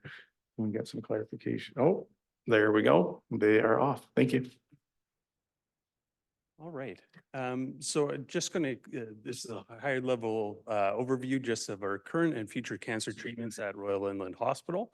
So currently we do have surgical procedures as well as the systemic therapy or chemotherapy, immunotherapy, and then our future treatment of bringing in radiation services. So what is radiation therapy? Radiation therapy is a very effective treatment using high energy radiation to destroy cancerous cells while minimizing the risk to surrounding tissue. The damage inflicted by the radiation therapy causes the cancer cells to stop producing or to shrink. And radiation therapy can provide relief from pain from cancer symptoms, improving the quality of life for cancer patients. Tumor sites for our radiation center will include palliative cases, breast and prostate. And as we develop our program and head towards fully staffed, we'll be introducing a phased approach that may bring additional sites of treatment online. I think the big component within our region right now is the palliative radiation therapy. A lot of our cancer residents that do require radiation have to travel extensive hours out of their time to meet these needs, whether that's in Kelowna or down on the coast or out of province. And it is a extreme burden on those patients and their families going through this cancer journey to have that additional burden placed onto them. So really bringing in this radiation center will positively impact our residents. I know my own family and friends that have cancer will definitely benefit from their side as well. So really encouraging to see this coming online. Sorry, Josh, do you mind if you can just speak up a little bit? Just some directors are having a hard time hearing you. Thank you. Sorry about that. Oh, there you go. Thank you. Okay. So this is the location of our proposed site for the radiation center. This is in our Westlands parking spot right now, which is just south of the Phoenix Detox Center and just north of St. Anne's Academy. So our cancer center will be a standalone 5-story facility constructed at the Westlands staff parking lot. We'll be gaining an additional 470 stalls for parking, and that will be for the radiation center as well as patients that may be requiring to come to RH. Royal Inland Hospital upgrades, that's including renovation of our community oncology network clinic right now and the expansion of that. So our Kamloops Cancer Center project vision, it really starts with a person-centered approach. And really what that is bringing the treatments closer to those residents within our communities, closer to home, so that we can try to avoid those extensive travel delays and improve their access to care and improve their curability chances there. We're looking to inspire and support teams, and that's with collaborative natures with working with partners at BC Cancer. And then bringing in our cultural safety and inclusion perspectives. And within our new radiation center, we will have a sacred space, and we'll be working with our Indigenous senior leadership teams on that. We are looking to expand on our specialty professionals. So right now we do have medical oncologists. We will be looking with BC Cancer to bring in specialized physicians for radiation oncologists, as well as our dosimetrists and our CT planners that are required to provide the targeted therapy. We are looking to cultivate partnerships, and that is, of course, with our BC Cancer partners, our foundation partners. And thank you very much, Heidi, for being a significant advocate for this, and as well, our board members here today. And this is to increase our capability as well of looking at proactive treatments for residents, your constituents, and how we can better advance our cancer treatment options. So a little bit of an expansion on our expansion overview here. So the scope of the element, our cancer center facility is going to be a 5-story building. We are gaining 3 linear accelerators, and this are the machines that will have their specialized lead vaulting. This is for the beam therapy, and this is where the majority of our radiation therapies will be coming from. We will be gaining a CT simulator as well to help with the planned phase for those treatment options, and then gaining an MRI space. So we'll have 1 MRI suite with change rooms and IV prep space, the scanner, and that will be run by IH staff. We will not be having systemic therapy treatment spaces in the radiation center. That will remain within our clinic and our renovated projects on that. We will have pharmacy will also not be available at the site of the radiation center, but the pharmacy renovation work that was part of phase 2 there will be closer to our renovated clinic, making our access to chemotherapy, immunotherapy easier and decreasing our chemo wait times for our patients waiting to receive their treatment. In the new facility, there will be 10 examination rooms, radiation outpatient ambulatory clinic with 2 consult rooms, staff support and workspaces. And we'll also have the 470 parking stalls added in on that side. Within the RH upgrades, we'll be looking to move our clinic from the current 8th floor down to the 1st floor, which will help with our patients coming in for treatment closer to the ground, closer to pharmacy services, and make their journey through their cancer treatment a little easier on them. With that, we'll be having 14 treatment bays and 3 treatment rooms. Expanded on our examination room total to 10. We'll have 2 consult rooms, a patient education area, dedicated office space as well for all of our medical oncologists and the expanded physicians that are coming on there, as well as all of the allied supports that assist us with our cancer journey. So that may be social work, our pharmacists, laboratory, dietitians, and all of the other allied space that require office work to assist with care planning of our cancer patients. And I'm just going to hand over the presentation here to Todd now. Thank you. Thank you, Josh. I'll walk the board directors through the remainder part of this presentation. So in terms of the size of the new construction, so the cancer center building itself will have a little over 4,200 square meters for the BC cancer treatment portion for radiation. The MRI, that would also be in the new building, will take up about 477 square meters. So total about a little over 4,700 square meters, which equates to about 50,000 square feet. And then plus the parking area, which will start on half of level 2 and then all of levels 3, 4, and 5 of the new building. Within Royal Inland Hospital, the areas that will be upgraded include the oncology and pharmacy areas that Josh just spoke to.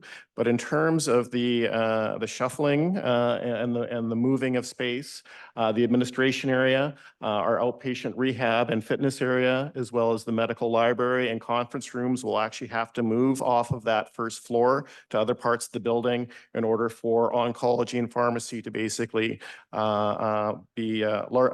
take up the largest area on the first floor, having those adjacencies.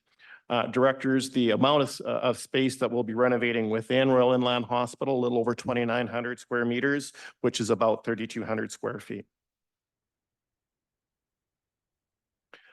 Here's a high-level overview of what level 1, first floor of the cancer center facility will look like.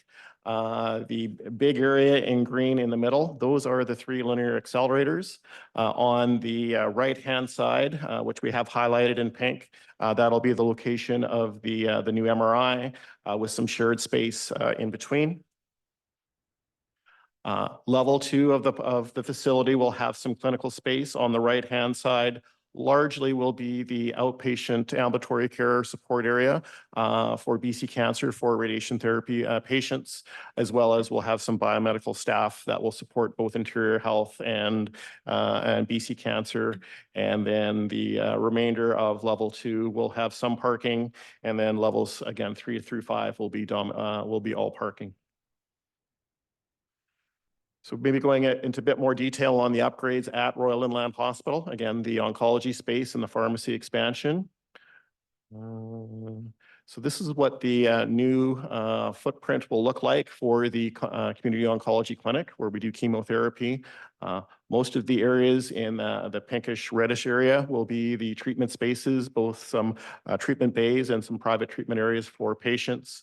The dark green areas is where they'll have exam rooms for the outpatient clinic, with the light and dark blue will be staff areas. Okay. You got her? Okay. Oh, one back, please. Thanks, Scott. In terms of the upgrades and the expansion to the pharmacy, it'll be moving into the area which is currently the hospital administration area on that same, it's actually first floor, not second floor, is noted there. And the areas that are highlighted are where they'll the bulk of the renovations will go, but in that top right corner is currently the administration area. It'll move up to the 9th floor, and the pharmacy does currently exist on this floor, so they'll be expanding adjacent to their current location. This slide, directors, just shows some of what our expected demand is in terms of patient visits per year. The first full year of operation is the 29-30 fiscal year. We're targeting to open sometime during the 2028 fiscal year. In the first year of operation, a little over 14,000 visits for radiation therapy, and then looking out basically 10 years beyond that, moving up to 16,000 by 41-42. Second line, looking at our number of visits for chemotherapy patients. So currently we're about 4,900 per year. By 29-30, it would be up to almost 7,200, and then increasing to 8,400 by 41-42. So 70% increase in this area over the 20-year timeline. Similar increase in terms of our the medical daycare procedures that happen in conjunction with treatments, going from 1,400 to 2,800, so almost doubling in that timeline. And then finally, MRI scans, currently not quite 12,000 per year, with adding a second MRI, going up to 20,000 in the year of opening, and then more than almost doubling by 41-42. I have the next one. Okay, here we go. Directors, here's our budget for this project. So the new building, the Kamloops Cancer Center new build, our budget for that project, not quite 224 million. With the funding for that project, that component of this project to be fully funded by the Ministry of Health. The space within the new building for the MRI and IH shared space has an approximate value of not quite 26 million, with that proposed funding to be shared at the 60% ministry, 40% hospital district rate. So you see 10,341,000 in that column. 20% of the parkade will be to support, our estimate is to support the new cancer center radiation treatment. So similar logic, having that fully covered by the Ministry of Health. But 80% of the parking stalls really will benefit the overall site. So 26 million for that component, of which shared again in the 60-40 ratio, with the 40% being 10,511,000. And then the component, the last component of the project, which would be the upgrades within Royal Inland Hospital, not quite 77 million for that component. Again, a 60-40 proposed funding share with 30,737,000 for the hospital district. Overall, our request to the board on this project is 51,590,000. Following that logic, but on an overall basis, it represents 17% of the total construction cost. Get the next one again. This slide, directors, does break down the Royal Inland Hospital upgrades. So you can see there the largest component of it is the new community oncology clinic, 51 million of the overall 76 million referenced on the previous slide. So again, this is just detail on that $76 million amount.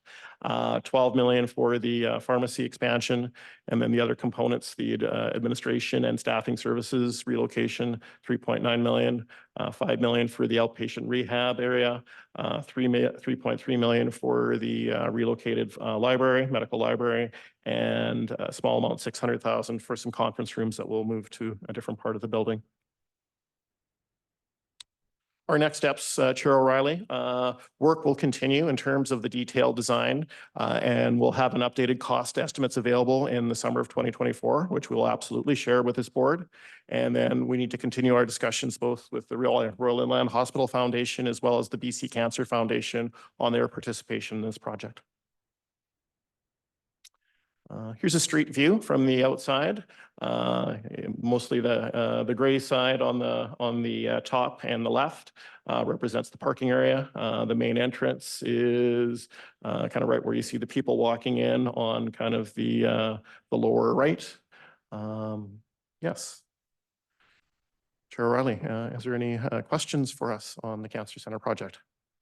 Oh, I think you'll have lots of questions. That was great. And I think this is the exciting part of the day that's in front of us.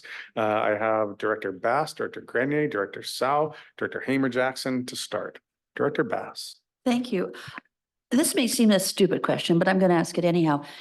How do you predict the number of patients that are going to be coming and how many of them are going to park in the parkade and things like that? Because we've spent a lot of time today talking about predictions that did not work in building things. So I'm just curious because cancer really can't be predicted. Yeah, so to better answer this one, now BC Cancer does collect stats within the current breakdown, I guess, on different tumors and cancers in relation, and then planning on expected growth based on that. Sorry, I'll move closer there. So yeah, BC Cancer does a great job with pulling statistics on current trend of what current high diagnosed cancers are, keeping a database on that, and then planning for projected growth as we adapt and as the BC Cancer adapts to different screening processes there. So it is a predictive model. It's not a guarantee as to what is there, but an expected growth, knowing that we are screening patients earlier, promoting that out, and with that, we will have higher prevalence of cancer because we are doing early advanced screening. So just a supplementary, how accurate have they been with their predictions? I would have to refer back to BC Cancer probably to get that, but I do take that on to find that information for you and bring that back for you. Thank you, Dr. Sau. Thank you, Chair. Just out of curiosity, roughly how much new staffing, number of headcounts are we expecting at the new center, plus the RH upgrades?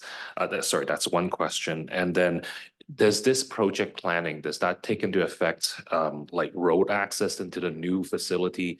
Like, is there still only the same number of access from the city of Kamloops roads into the facility? Just a concern if there's going to be any transit issues, impacts or traffic impacts on the city of Kamloops. So thank you for your questions there. I'll try to answer both there. So for the direct impacts with the city, our parking division would have more information on there on the expected anticipation of how many patients would be entering up there on a daily basis. In regards to our staffing model, we're in a unique position, and this is building on that collaborative nature with BC Cancer, where the radiation center will be primarily operated with BC Cancer staff. Now, within Interior Health, we will be expanding staffing requirements for our con clinic and having a dedicated manager position for cancer care, as well as a clinical educator for our staff to make sure that our staff are trained and up to date with the latest protocols and treatment options. And then we will be increasing, I believe, in a staggered approach over the next couple of years, the required FTE with our staffing complement to meet the needs of the infusion center. Thank you, Director Grenier. Thank you, Chair. Really excited to hear about this. Came to BC 30 years ago and was hearing about a cancer clinic for Kamloops. So it's nice to see it maybe coming to fruition. My question, because you're here about funding, you've got a 20/80 split on the parkade, and somebody would have done, as Director Bass talks about, some studies that said this is how we come to 20/80. I'd sure be interested to see that because that's part of our funding model. So if that's something that you would be able to provide us the background of that. The second part is that you had a slide up there that talked about 2029, and I thought we were talking about an opening in 2028. So I'm wondering if you can clarify that differential between the slide and the dates that we heard Minister Dix talk about. Thank you. Yes, so in terms of your first question, the 80-20 split, so roughly 92 of the stalls to be used by BC Cancer. It is an estimate, it is a best guess, based on the number of patients we'll be seeing per day. A cancer patient won't need to be there the whole day, so yeah, that is it's based on the number and expected visits per day. I can get some granularity back on that to share with the board, Chair O'Reilly, to give to show our math per se on that 80-20 split.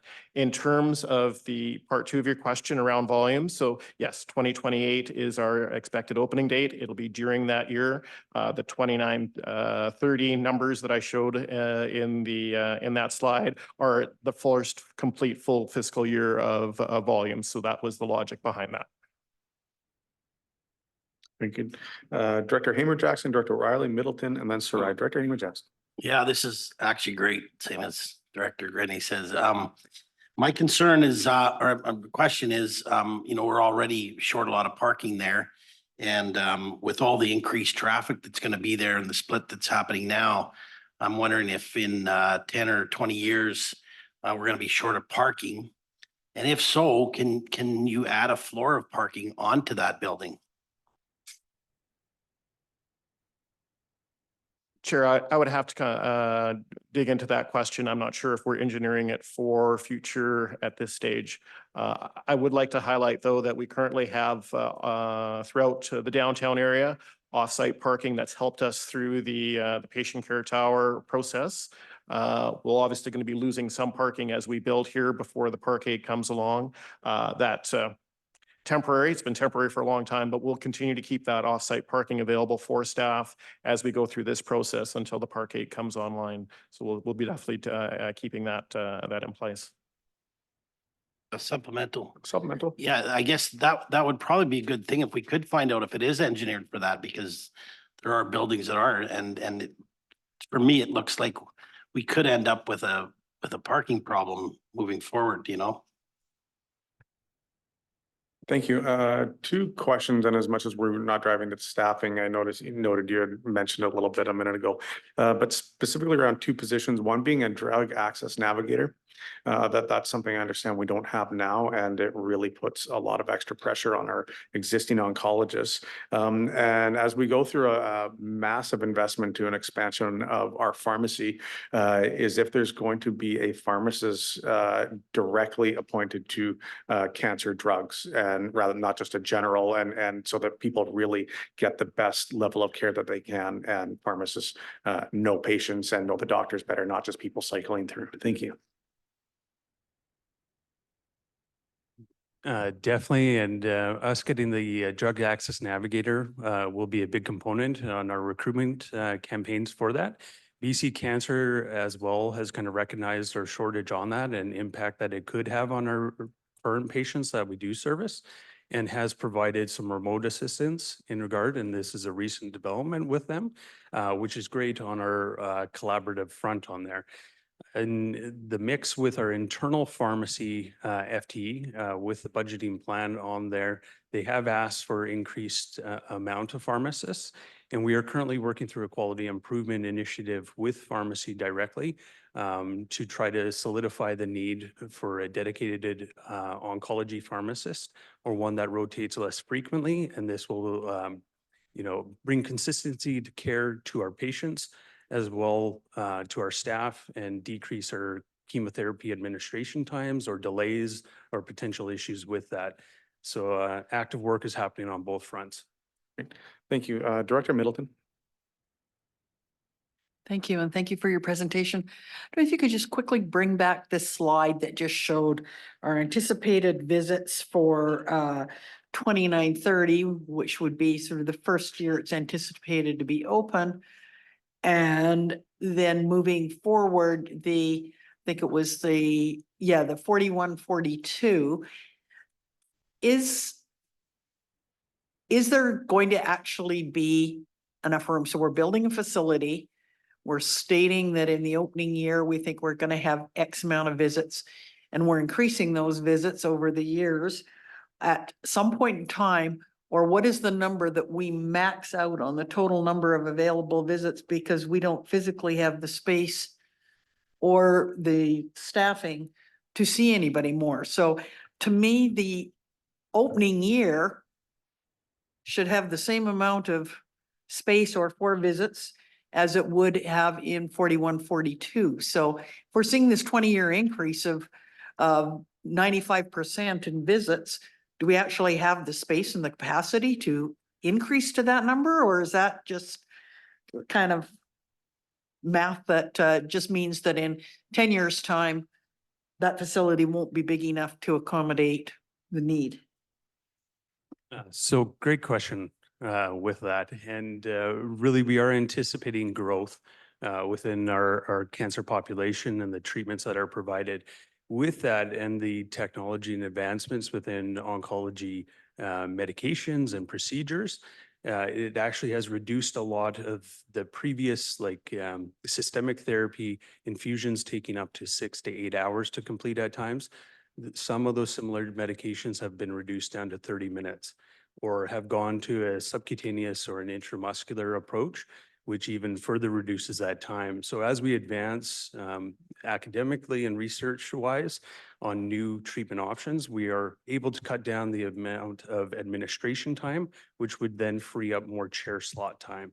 So it would kind of offset the occurrence of saying we're not historically going with a set number of 30 patients only maxing out on a day. But with those new advanced treatments, we may be able to increase those numbers up to 45 or 60. And sorry, those numbers are just verbally being set out right now, but it's just as an example. But with those new methods, we are able to decrease chair time, but also increase throughput on those chair times. Okay, thank you. So I guess we've got our fingers crossed then. Thank you. Director Demare.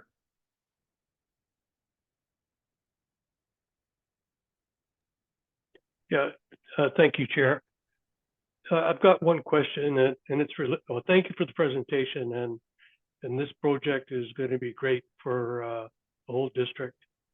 I've got one question, being rural and for rural people to have to drive all that way, if they go to the cancer care clinic, are there going to be dedicated parking spots just for the cancer care clinic in the new tower?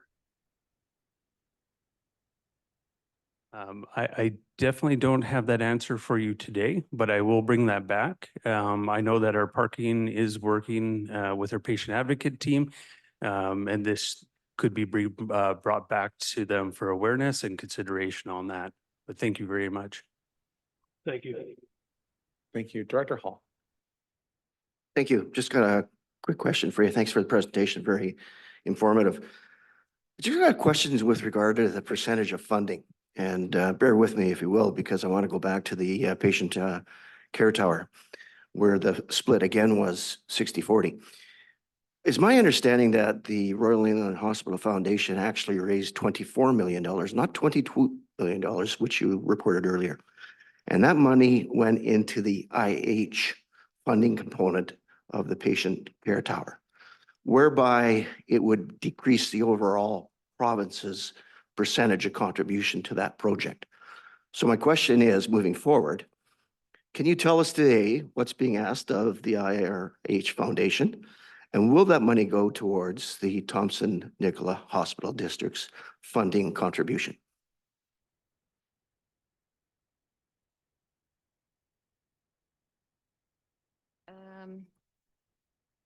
I think we can say that the foundation funding is dependent on the donors that Heidi is able to bring to the table.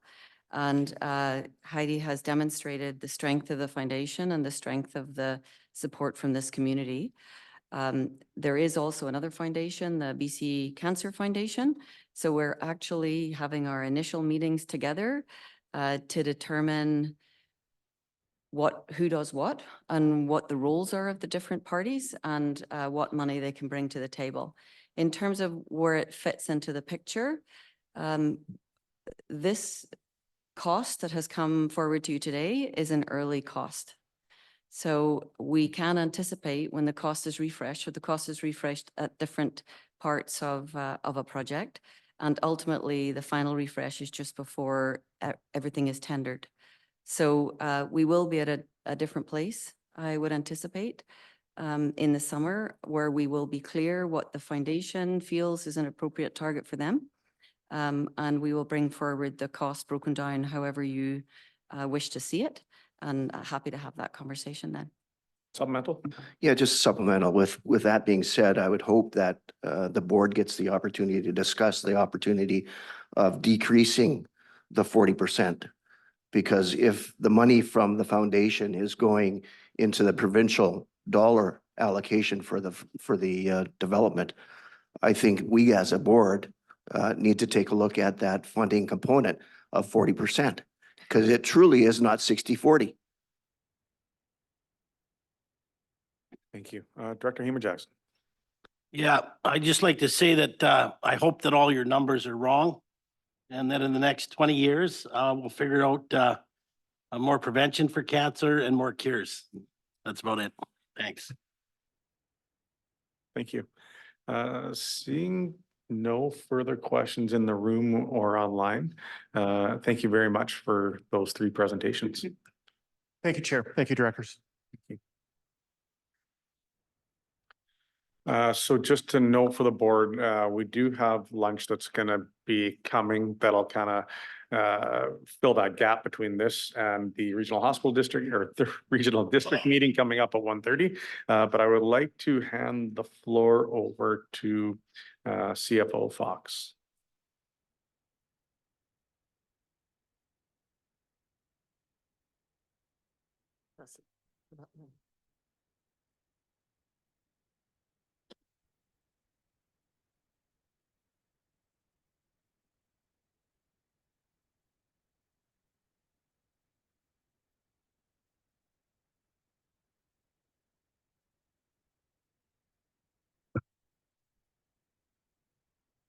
Thank you, Chair O'Reilly, and through to the board.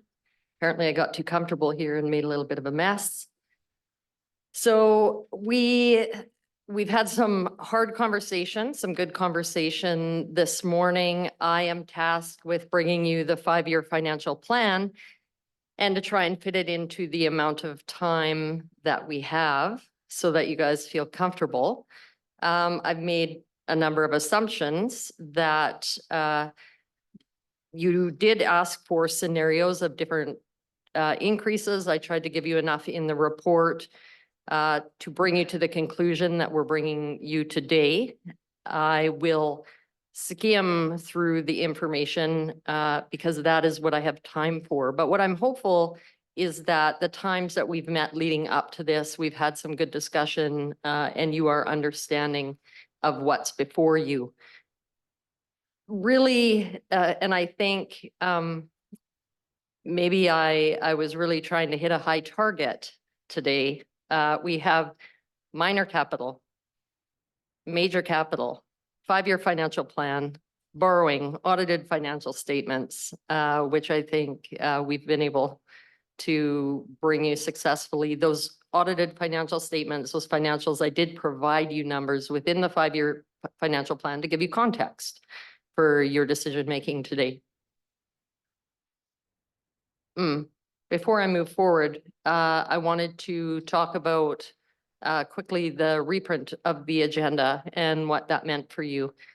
Always at that late stage, we don't want to reprint and create confusion, but I felt that it was necessary. And for this reason, this year, uniquely, we are approving 2 minor capital, but we're also doing a major capital and adding on an additional request of the cancer care project. I realized that the late stage that I did traditionally put the major capital forward and did not include the new cancer care project as it was in the 5-year financial plan. So rather than try and amend those numbers on the fly, which I know can be really difficult, I wanted you to have an agenda that had the correct motion with the correct cover page for the bylaw that stated the correct amount, which was significantly different than the 9 million that I had before you. The other component of that I had to then fix is the wording in the report that references the major capital totals.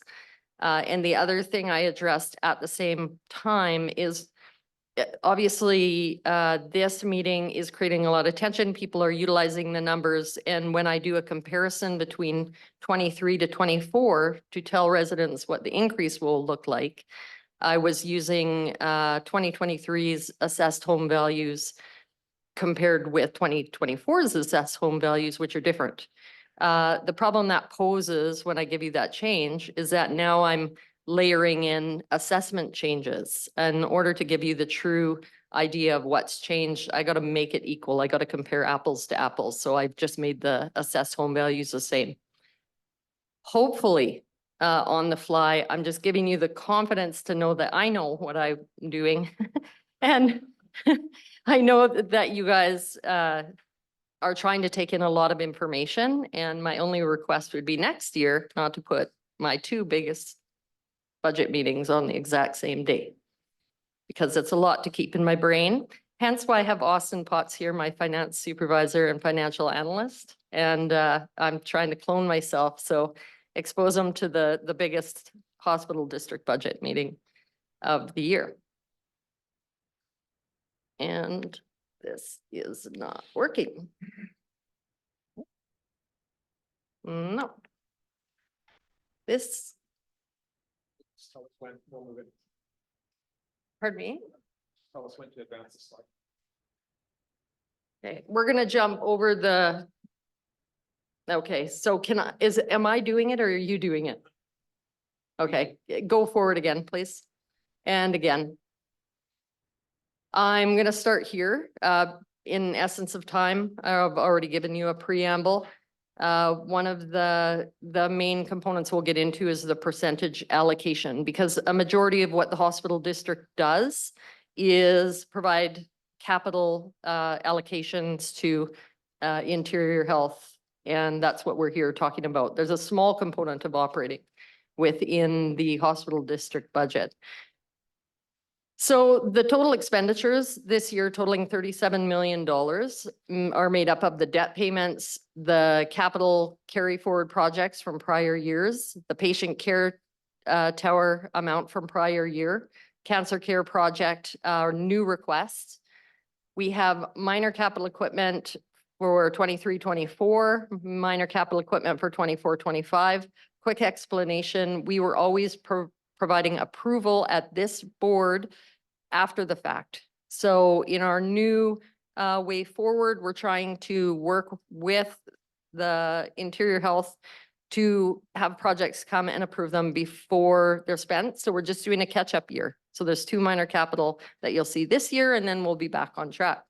Major capital equipment, 24-25. This year, there is no transfer to capital reserve, and we include, and you'll see the next report for temporary borrowing, which is just allowance for us to access temporary borrowing if we need to while we're waiting for finances to come in. I haven't seen that we've utilized it, but it is there so we don't have to come to the board in an emergent situation. And then the admin costs, which I have bumped up this year. As you will recall, we talked about the ad campaign project adding to our original operating, and our operating is now coming in a little bit higher actually, because outside of COVID, now we're meeting more. So we've had a little bit more board meetings that's added to that cost. But overall, after 2024, that ad campaign amount will be reduced and we'll go back to normal. The amount that I thought we may spend on that in 23 ended up in surplus and is carried forward as surplus. We can move forward, please. The revenues, we have the tax requisitions. This is at the 5% increase, $17.2 million. We have a transfer from reserve. Between transfer from reserve and operating surplus, those are the two amounts that are paying off projects from the past. And other revenue, typically that is made up of interest. And in 2023, like the TNRD, we had a very good interest year. So there's a total of 37 million that directly offsets your expenses. Next slide, please. This was a quick breakdown. So what I want to give you guys the picture of here is if we work out all of the costs that we're paying for past projects we've already approved, I have to look at, is the hospital district budget sustainable? And especially in the situation we're in with these compounding requests all coming at once that are quite large. So if we look at the tax requisition coming in and the payments that we're making continuously year after year, we have the debt payments, we have minor capital and major capital estimated. We have the financing flexibility and admin costs. So about $16.5 million. That was leaving us roughly $700,000 to put into a reserve. Could you go to the next slide, please?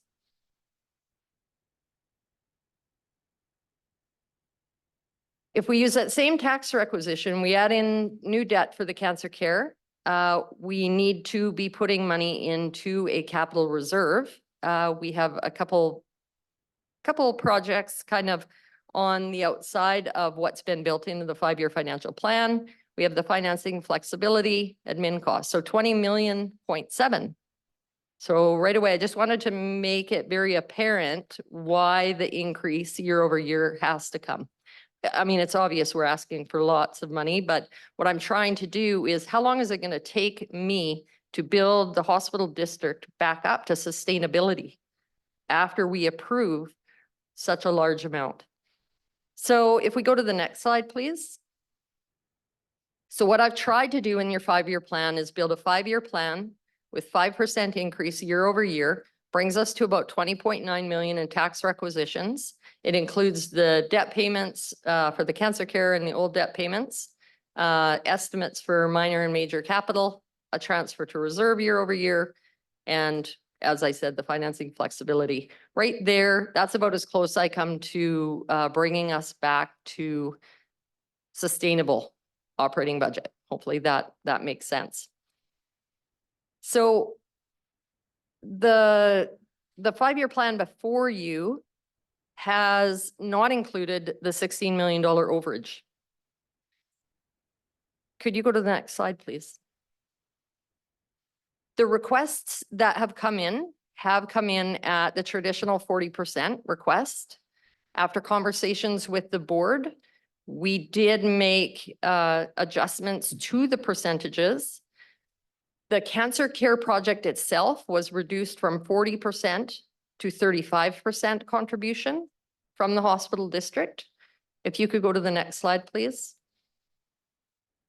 Over time, we have an operating reserve that just sits at the same amount. If you could go to the next slide, please. We have capital reserves in this plan. If we keep contributing to capital reserves when we can, and you can see that we continue to take from the capital reserve till 2027 with this plan. When we start to just be able to put a little bit money back into capital reserves, that's keeping us about the $16 million balance in our reserves. And we know that there's another phase coming forward for the hospital in the future that has been traditionally carried forward prior to me being here. So we're trying to build that into the plan as well to be able to have some funds available to support requests that come in the future. If you can go to the next slide, please. This is in your package. I'm sure that each of your municipalities staff will like to see this information. It just gives the amount of requisition breakdown per area. If you could go to the next slide, please. I want you to remember within each of your areas, you have assessment values that are made up of many different classes, residential, utility, as such. You know that typically I'm talking to you about the impact on residential because that's where a majority of your concerns come from your constituents. So that's when I'm talking about the impact, the change of this 5%. Interestingly enough, with the assessment value change, the completed assessments we use are from 23. They're the most updated ones. There will be another revised assessment coming out. We haven't got it yet. Hopefully the changes from that should be minimal, but what that means is based on the assessment change, residential amounts are only going to increase a small amount from what they were previously, And with the 5% increase, that means $6 on average for a $680,000 home. I don't want you to get too caught up in that average home value. If you use the rate per thousand and take your home value, divide it by 1,000, times it by the rate, you can come up with what you would pay. It's just a way that we can communicate what that means to an average home. And in the TNRD, that's tricky because there's so many areas involved, not just Kamloops. If you can go to the next slide, please. I just wanted to show here the amount anticipated year over year and that increase. So this is just to show you the increase year over year right now estimated with the assessment values for the 5-year period. Next slide, please. This is hard to look at on the screen. There's a lot of numbers. And I just want to direct you guys to the different classes, the different assessment values between 22 to 23 and coming up with a variance there. So if you can go to the next slide. Assessments in 23, 44 billion went to 44 billion point 4 in 2024. The change there of 0.374%. But that doesn't directly mean a resident pays that much more. It really, as I've shown you, matters how the class values changed. And if you think that light industry or utility, they pay, I've just blanked out, 3.5 times higher than a resident. When that goes up higher than your residential assessment, that's a benefit to you, which you're going to learn in the TNRD budget presentation this afternoon. Next slide, please. I've just duplicated the slide for you, just to remind you it was an accident. Sorry. Next slide, please. In the budget package, you'll just see one of the debt schedules in there for the prior debt there for your reference. Just want to make sure that you know that all the information is there for you to go through at your leisure. Next slide, please. The distribution model at the top is the one Interior Health provided. You can see in the far right column, the 51.59 million with the calculation that we've put forward at the 35%, it brings that total to 45.14 million. That is the amount that's included in the 5-year financial plan. If the board does want to entertain any different options right now, I have given you the 3% and the 4% models scenarios, so you could see those because the board could choose a different percentage. But really what I wanted to capture for you in the previous slides is that we're not really getting to sustainability unless we do the 5% year over year until 2028. There's not much variable here where it's large capital projects. I remember talking about this last year when Director Grenier and I were fairly new and talking about the hospital district and the different variables. Capital projects swing greatly in costs. Making sure we have a reserve seems prudent. So I've built that into the 5-year plan. Next slide, please. We use MFA's annual interest rates and loan calculator to come up with how we're going to pay for debt right now. Typically, the TNRD, which the hospital district follows TNRD policies, is a 20-year term. In some discussions, we've extended that for the hospital district. We put a 25-year term there. We did go back and forth between the 20, 25, and 30. And really, it's how much burden do you want to put to the constituents for how long, especially if other bigger projects are going to come up and you're going to have debt. So it's a matter of just finding balance. That's all we've tried to do here. It's a difficult situation. I believe everybody agrees that the projects are necessary, and it's how to put this on our residents, our constituents, of which we all are as well, so we can all feel that. So trying to bring some sort of reasonable approach forward that you guys can feel confident and accept. So if you move forward from this. Again, wanted to give you an idea of the impact of reducing the percentages. So no, the cancer care project, we reduced from 40% to 35%. All other projects, we have reduced from 40% to 37%. So that means when they give us a list of their minor capital projects, they give us a total that they estimate for each project.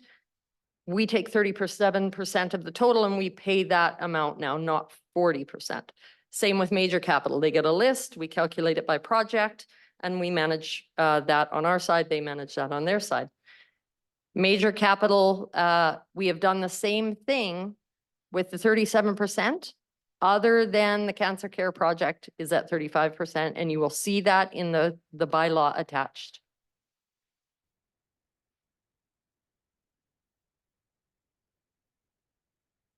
And you will see, sorry, if you go back, in the report, I've updated that major capital to show the cancer care project. Sorry, I missed it in updating this schedule.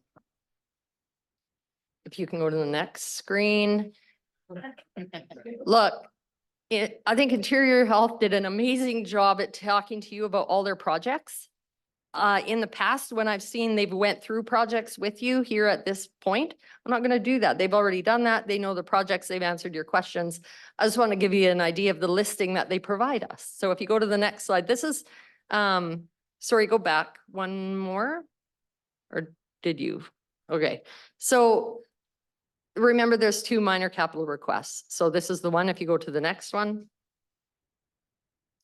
And it looks like the number didn't get changed there, but it's 733,000 for this second request. And if you go to the next one, this is the major capital request, and we have since added the cancer care to this amount here.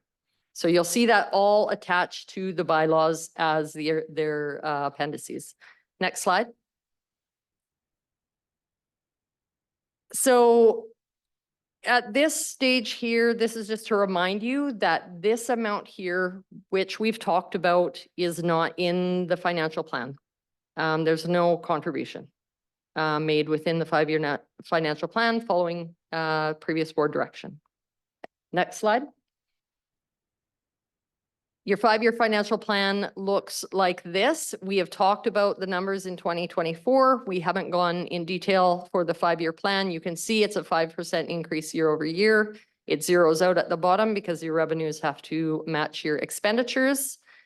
And there's a couple new lines. I've just tried to separate it out as they did with the patient care tower, just so you could see the cancer care project line on there. They have given us kind of a projection of when they want their funding that is built into here. They are looking for $1.2 million this year. That would be coming out of our reserve until we access borrowing in 2025. And interestingly enough, borrowing for the hospital district needs ministerial approval. It doesn't go through referendum and assent. So if you're interested more about that, I can let Mr. Lois elaborate on that. However, it is not the same process that we would go through as we do at the regional district, where we have to go out to the public. So with that, if you can go to the next slide, I think we can stop here. I'm going to turn it back. If you want to go back maybe one more, Justin, just so we don't jump right into the motions till they're ready, and turn it over for questions. And hopefully I covered that as extensively as you required. Thank you very much, CFO Fox. I'm sure everyone around this table and in the gallery can appreciate this has been a very difficult process. Myself and Scott, our CEO Hildebrand, and CFO Fox and Manager Lois have spent months going through this, through multiple different scenarios. We've only presented you some of the scenarios today because the other ones just wouldn't work at all. But it has been a lot of work by the staff, and so kudos to them and a shout out to them and taking this on. I think we find ourselves in a perfect storm. As I've said, there's some good news here, obviously, with a cancer center coming up Arcade that we've been asking for a very long time. Nonetheless, we are under significant financial pressures, as CFO Fox has outlined today. I believe what we have presented is a 5-year plan that's steady, stable, and predictable. And that is what our residents needs. When we look at the percentages that we have spoken about contributing, this isn't a race to the bottom. This isn't how little can the RHD pay towards something. This is something that we feel our residents can afford and what we can do. There has been precedent set not very far from us where RHDs are only paying 30% to new hospital builds. We decided not to have a race to the bottom, but what we felt was equitable and what our residents could afford. In the same breath, when there's hospital cost overruns in areas outside of RHDs, specifically the Lower Mainland, when there's doubling the costs of new hospitals, that's just signed off and there is no discussion. Nonetheless, I think what we presented is fair. I think we also need to remember that our residents, as has been talked around this table many times, are under significant financial pressure. The last quarter, there's been $8.2 billion taken out in Canada from households just borrowing money to try and get by.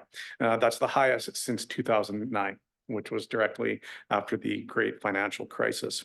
And it's also important to remember that financial independence is a social determinant of health that can be defined, measured, and influenced to improve physical health and well-being. These are all the layers that we need to make our decisions on. And I think what we're presenting here today is something that touches on all those boxes. When we talk about a $60 million cost overrun to try and fund that, if we were to fund that today, that would be approximately 29.5% increase on top of the 5% that we're presenting. Over the next 5 years.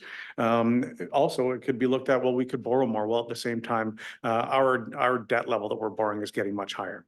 And we need to look at the long-term picture. Is there an area that we may be able to contribute to the $16 million in the future once our reserves built up to a healthy number? I can suggest there may be.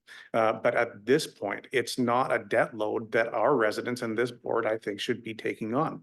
What we presented is fiscally responsible and really something that our residents that can afford. I also think some residents, when they see a 5% or a $6 increase, that's something they are willing to contribute, to know that they're going to have a parking spot at the hospital, to know that they're going to have better care through cancer treatment, through the renovations of the oncology department of pharmacy at RIH. To me, that's something that our residents will welcome. But again, as CFO Fox has mentioned in the report, is a 3, 4, 5% increase, so that you can all see we're trying to get back to financial stability. And I applaud CFO Fox for running the numbers and going back and back and back. As she mentioned, looking at amortization, we need to look at changing our bylaws to do that. That's not just something we can do. So that's what's being presented in front of you today. And I look forward, and I'll open the floor to discussion. We have multiple recommendations, but if there's any general discussion to CFO Fox as what she's presented, please feel free to ask questions, and then we will go into the recommendations. Thank you. Alternate Director Beppel. Thank you. And you touched on some of what I wanted to ask Chair O'Reilly, and maybe you can answer this question, or CFO Fox. Just looking at our hospital district and comparing to others within the IHA, what percentage are those hospital districts being asked to pay by IHA to the budgets? Yeah, thank you, Alternate Director Beppel, and I can touch high level and CFO Fox chime in if you feel you need to. The legislation has just recently changed that it's not required of 40%. The verbiage has changed to up to 40%. This is new somewhat in the last year or two. And also we just signed an MOU with all the RHDs within IH, specifically that wording again, up to 40%. Again, that's sort of where this comes from. Supplemental. So are they all still at 40% or have they changed? As far as I know, and Interior Health will probably know a lot better than me, is that there have been very many large major capital projects, like a cancer center of upwards of $400 million in Interior Health, but they would certainly be able to let you know that. Thank you. They don't need to answer today, but thank you. Director Hamer Jackson. Yeah, I probably missed it somewhere, but I'm just wondering, this project, it's a big project, and I'm wondering the percentage or the participation in how much the federal government, the First Nations bands, provincial government, like what's the kind of split for the funding for that? I believe historically, there isn't contributions from the federal government. Provincial governments are in charge of healthcare.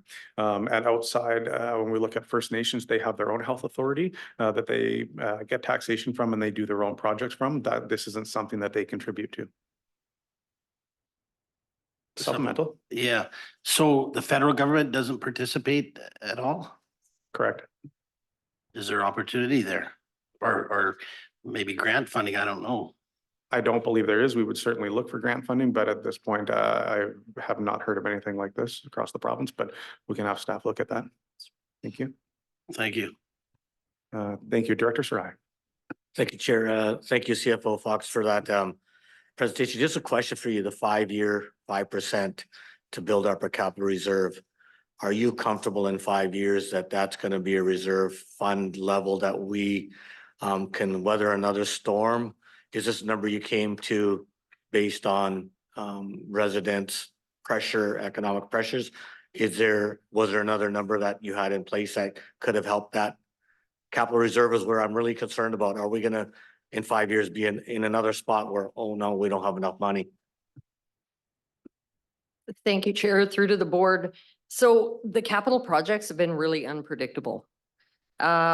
Where I would caution, so I went anywhere from 0 in the reserve back up to about 16. I did not go over 5%. And I did not guesstimate any larger project. The project, as you can see, even with the expansion and the projects that they've already done, the prices are all over the map. I know that the contractor costs are quite high across the board with inflation. That's why I'm not comfortable with no reserve.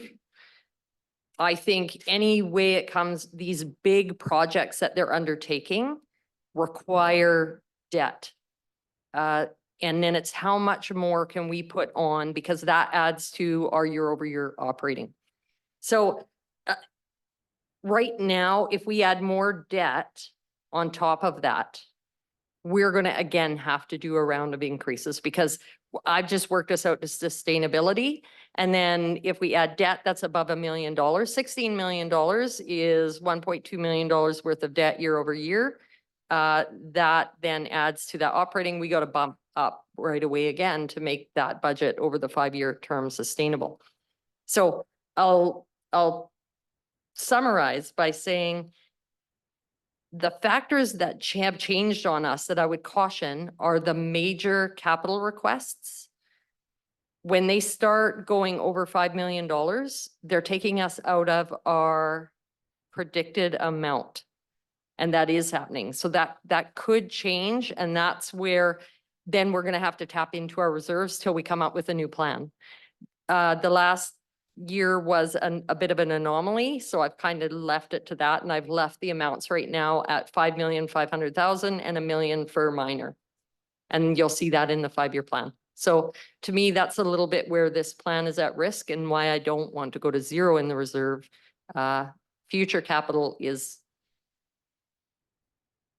I mean, I'll say it again, but it's a huge impact that I'm just trying to put a little bit of a buffer down.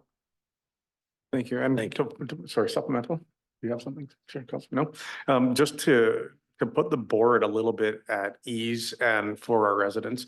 I don't want to keep going back to the MOU, but the MOU is going to be incredibly important and a very big step forward in the sense that we will start having an idea of what a 5-year capital plan looks like for IH. And this has been spoken around this table since I've been here. It's very hard for us to come up with a 5-year provisional budget when we don't know what's coming. And IH has recognized that across interior health and now is working with all of the HDs through the MOU so that things become more predictable for us. And I think that's something that IH has heard loud and clear, and this board has talked about for the last 5 years and multiple ones across the province or across the health authority. Director Grenier. Thank you, Chair. And following up with Director Sarai's question, I'm wondering if you've used a 25-year capitalization number or 25-year term on your loan. And I'm just wondering if we looked at it at a 30 or 35 year, given the longevity of this asset. And I'm also thinking the perniciousness of 5% year over year over year. It's a lot to ask of our taxpayers. I'm wondering if the combination of moving to a 30-year or 35-year, along with a 5 to 4 on the increase, might make it a little bit more digestible, and that important capital reserve that you talk about. I think that it's essential that we have that reserve for this size of a capital project. Just wondering if you had any comments on that, those variations. CFO Fox, I'll give you a minute to come up with your answer. But Director Grenier, please note that I will be having this conversation with BCMFA next week, just so you're aware that that conversation will be happening when I'm down there. But I'll leave that to CFO Fox to provide her comments. Thank you, Chair, through to the board. I've ran the numbers for the 20-year, 25 and 30. The difference between the 25 and 30 are minimal because the interest rate's the same. It saves maybe $500,000. So it's to add another 5 years on of interest on top of that. So we just erred to kind of go back to the 25, but we've run the numbers for all 3 scenarios. Unfortunately, because of the interest rate, there's not that great of a savings there. There was a second part of that question, and because I was crunching numbers, I'm not sure I got that.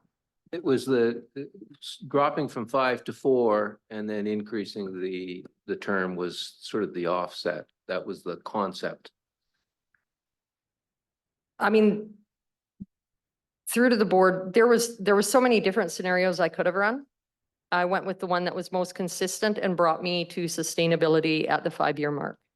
If you get to year 3 and you think you need to make a different choice and you don't want to continue, the increases across the board are too high and you want to tap into your $16 million reserve, you certainly can look at doing that. You could change the percentages out, but at this point in the game, I don't know. I don't know if there's any long-term benefit in making that shift today.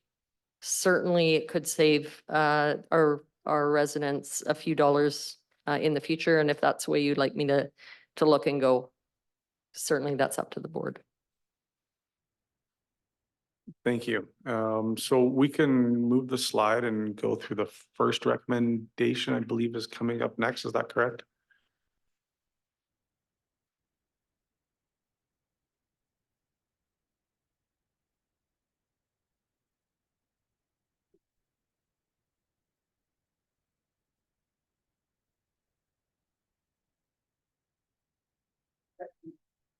Second. Moved by Councillor Bass, second by Director Blackwell.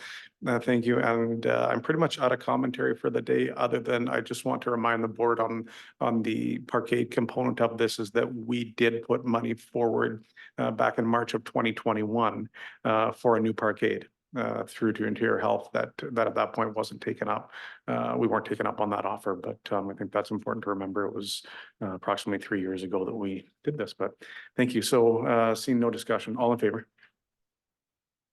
Opposed, if any? Seeing none, thank you. Second recommendation.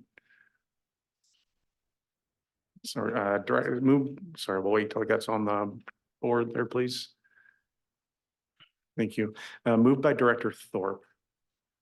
Second by Director Getz. Discussion. All in favor? Opposed, if any. Thank you. Next recommendation. Chair, I do apologize. I do need to flag that is 3 separate votes that need to be done because it's reading a bylaw. So the first and second time, then a third time, then adopted. Thank you, Manager Lois. That's great. All right, let's go 1 through 3. Moved by Director Blackwell, second by Director Hall. All in favor of 1? You? Anybody want to move 2? Director Smith, second by Director Sarai. All in favor? Thank you. Moved by Director R. Smith, second by Director Getz. All in favor? Thank you. There you go. There we go. Thank you very much. Okay, next slide, please. Director Getz. Are you getting the vote online? I don't hear A or nay. Thank you for that. Director Demare, my apologies, and I see Director Graham is blacked out. So I don't know how we want to tabulate that vote. Manager Lois. Fun story on this one, and the reason why I actually hadn't raised my hand on this, the hospital district does have a separate procedure bylaw than the regional district, which doesn't require the verbal recording of online votes in the same way. You are certainly free to do so if you would like, but the default provisions apply where any member who is present who is not explicitly voting against would be recorded as voting in favor. Thank you.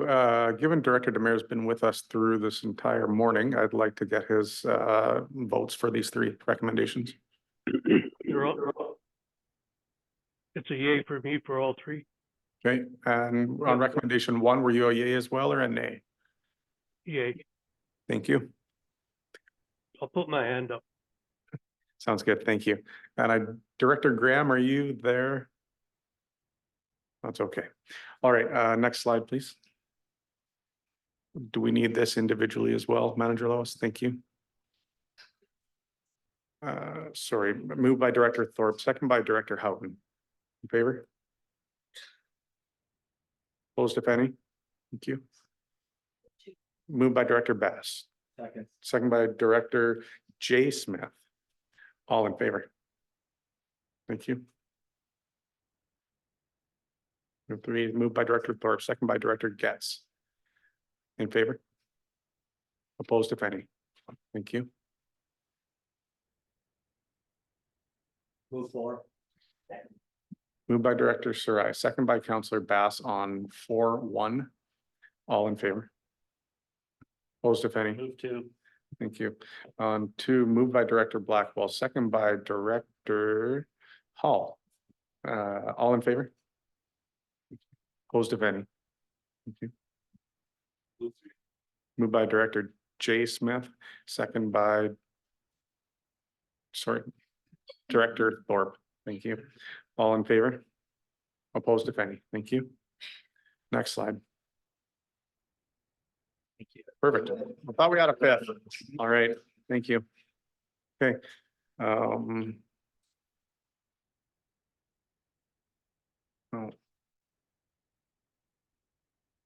Sorry, my apologies through to staff. We're now on 7.6, correct?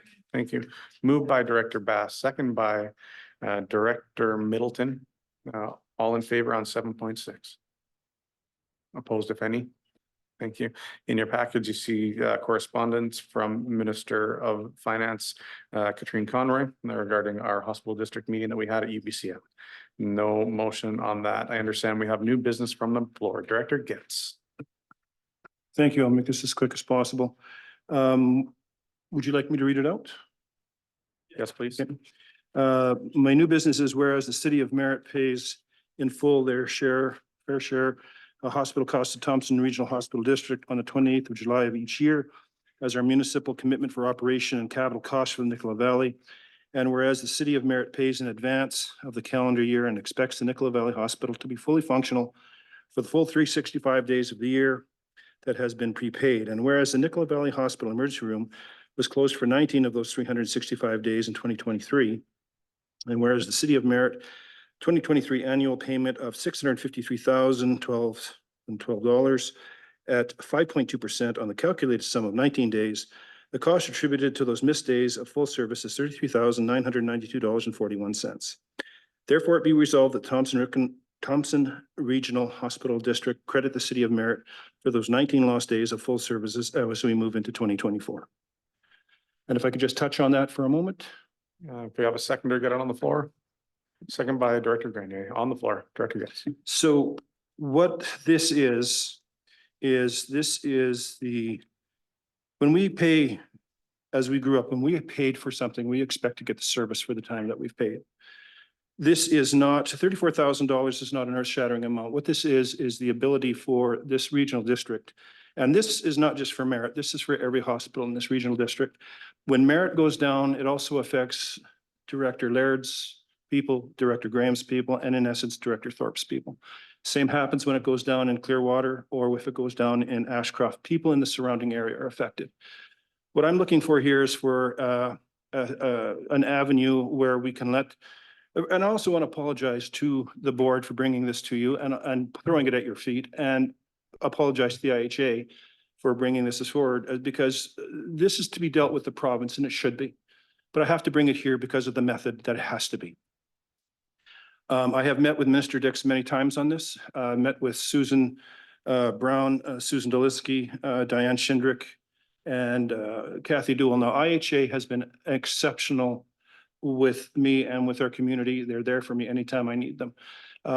So Minister Dix and I have had several conversations. He knows this is coming. I made this clear 4 months ago I was doing this. But what this is to show that this regional district will be the first one to step forward and say, no, you have to fix this problem.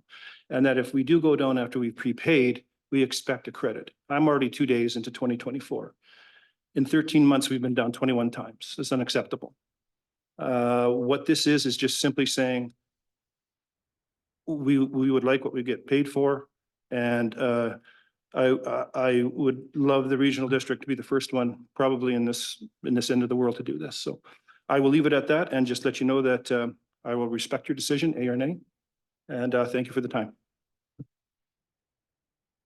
Thank you for that. Director Bass, did you have a comment? No, I just have a question, Mr. Lois. Should this be more of a notice of motion, or is it it's a good thing to ask, but I'm just not sure about procedure. Thank you, Director Basson. Through the chair, that is a really good question. And it comes down again to the distinction of the hospital district procedure bylaw, which doesn't actually lay out any notice of motion procedure. And so Director Getz did ask for staff advice on this, and we informed him that new business, if he wanted to raise it in this forum, was the opportunity to do so.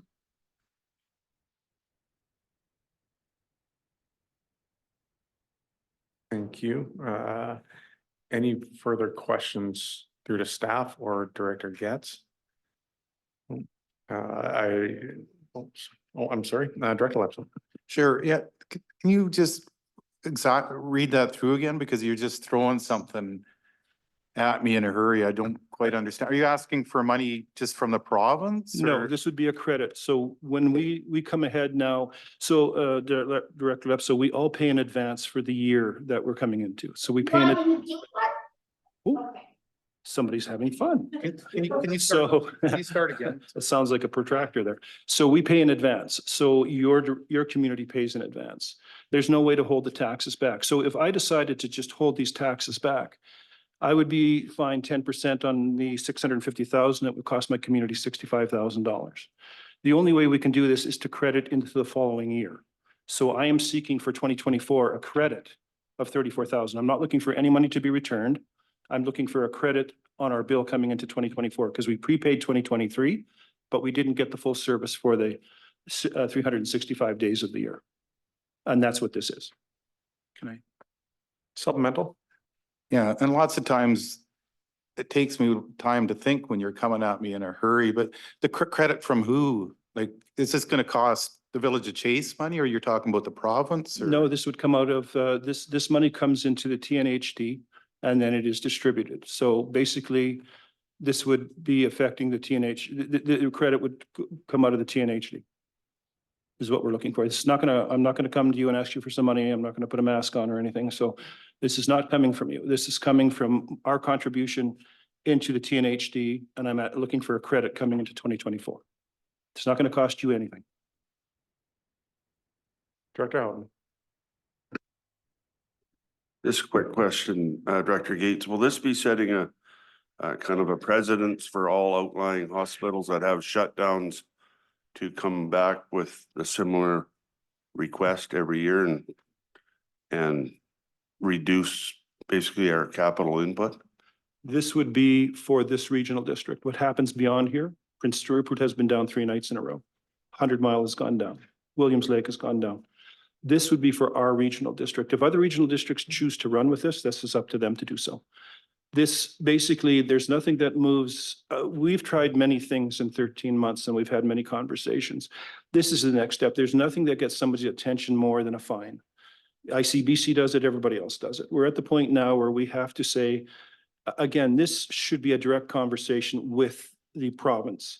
Next Tuesday night, we are getting a briefing note from the fire department. We will be sending a bill to the province directly for the overrun of $55,000 because when our hospital is closed, our ambulances are gone within the first hour, puts a lot of pressure on Royal Inland Hospital, but now our fire department has to respond. It takes into their budget. The RCMP also, this eats into their budget. We are talking to them on what they would like to do. So we're basically trying to say, you can't download this on us anymore. You need to fix this. This is up to the ministry and the minister to fix this problem. But unfortunately, I have to lay it at your feet and I don't want to, but I have no choices. But this is for this regional district only. No, what I meant, Director Gates. Supplemental? Yeah, supplemental, sorry. Is other hospitals within our HD, like Ashcroft, Clearwater, will this be setting a precedence for them? I'm hoping it will. Okay. That's, if we pass it here, that would be for everybody in this regional district. Not that I don't care about the rest of the province, but I reside in this regional district and it's for all hospitals because Mayor Roden has had issues. Mayor Blackwell has had issues. I do believe Mayor Smith has had some issues. So there should be a consequence when your hospital goes down. I know that doctors and nurses are gutted when this happens. And I know that they're pushed beyond their limits, but this again comes to the end of the situation. I have to do this to get the province to come to some way of fixing this problem so it stops. Thank you. So speakers list, I have Director Laird, Hall, Roden, Beppel, and then we will call a vote on the motion. Thank you. Director Laird. Thank you, Chair. So this would, if we approve this strictly for the city of Merritt, what about the other hospitals that are in our regional hospital that have been shut down? And how does it, when you look at implications now, we're including fire department, possible fire department costs. How does that mean if we pass this motion, every hospital in our district has the same opportunity to ask for the same funds? I think that's a question through to Director Getz and possibly staff. Director Getz. Well, that's what I hope it would be. I would hope that it would be a blanket for this district. But if it's unappetizing, then we will just keep it to Merritt. Simple as that. Thank you. Director Hall. You're the Thank you, only Chair. Director Hall we have, so yeah. Thank you.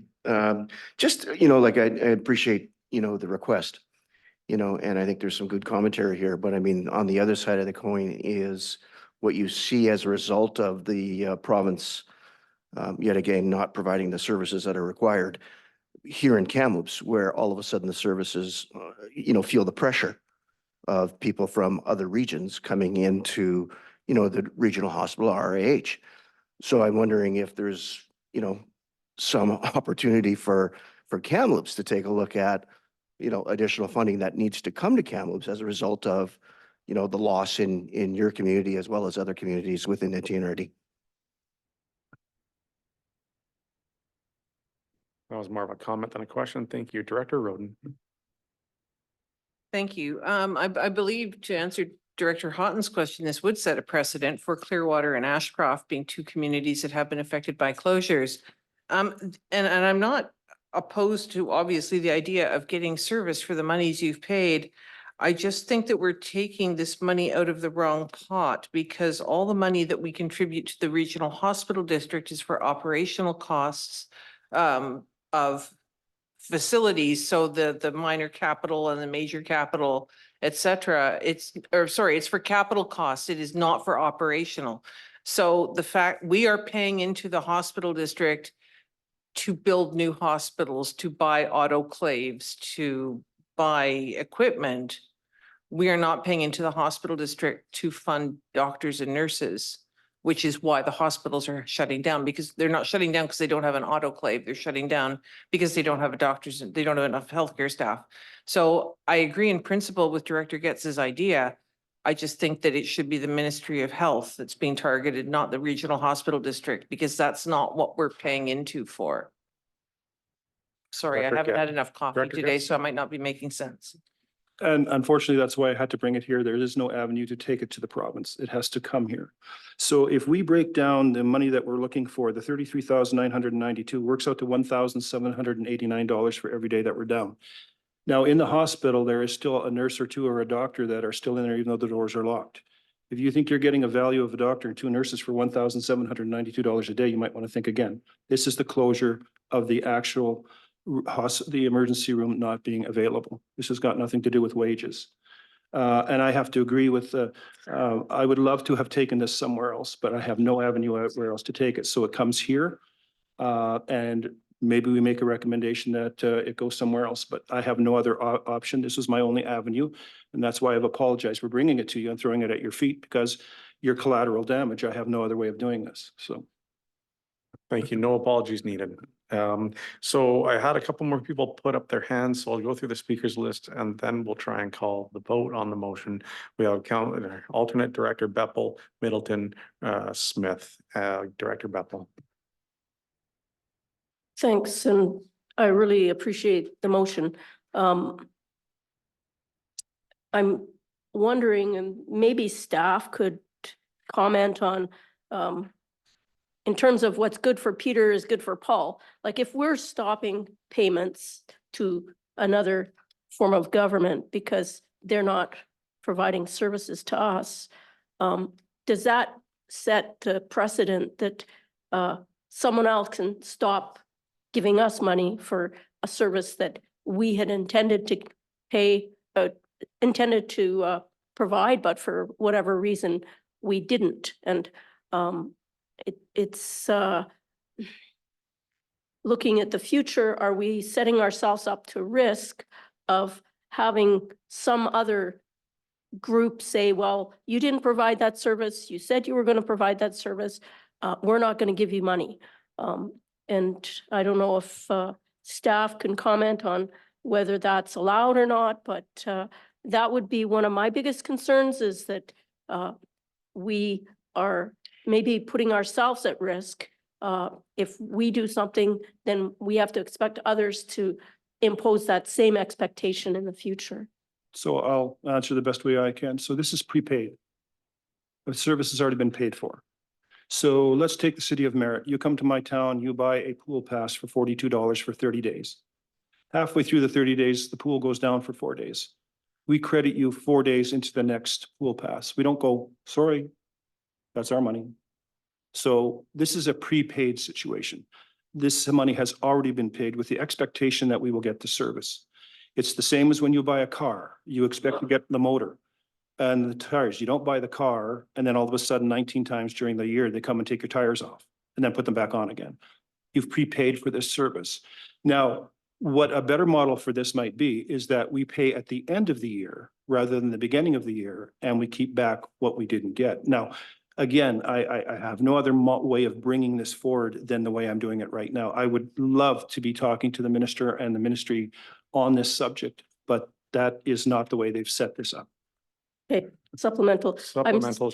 I'm still concerned about the risk. I don't know if staff has any input in terms of other jurisdictions that have taken this approach, of whether we would be at risk of having others withhold payments to us if we do this in terms of the IHA. Well, I'll give you the honest answer. This has not been done anywhere else. This is the first time this has happened. So you're trailblazing. Unless I'm incorrect. Thank you. I think this is the first time, and I'm gonna update the speakers list with three really short questions. It'll be Director Middleton, Smith, Thorpe, Sow, Hamer Jackson, and then we do have a Thompson-Nicola Regional District meeting coming up that CFO Fox is ready for. So I will start with Director Middleton. I can pass. Go to the next one.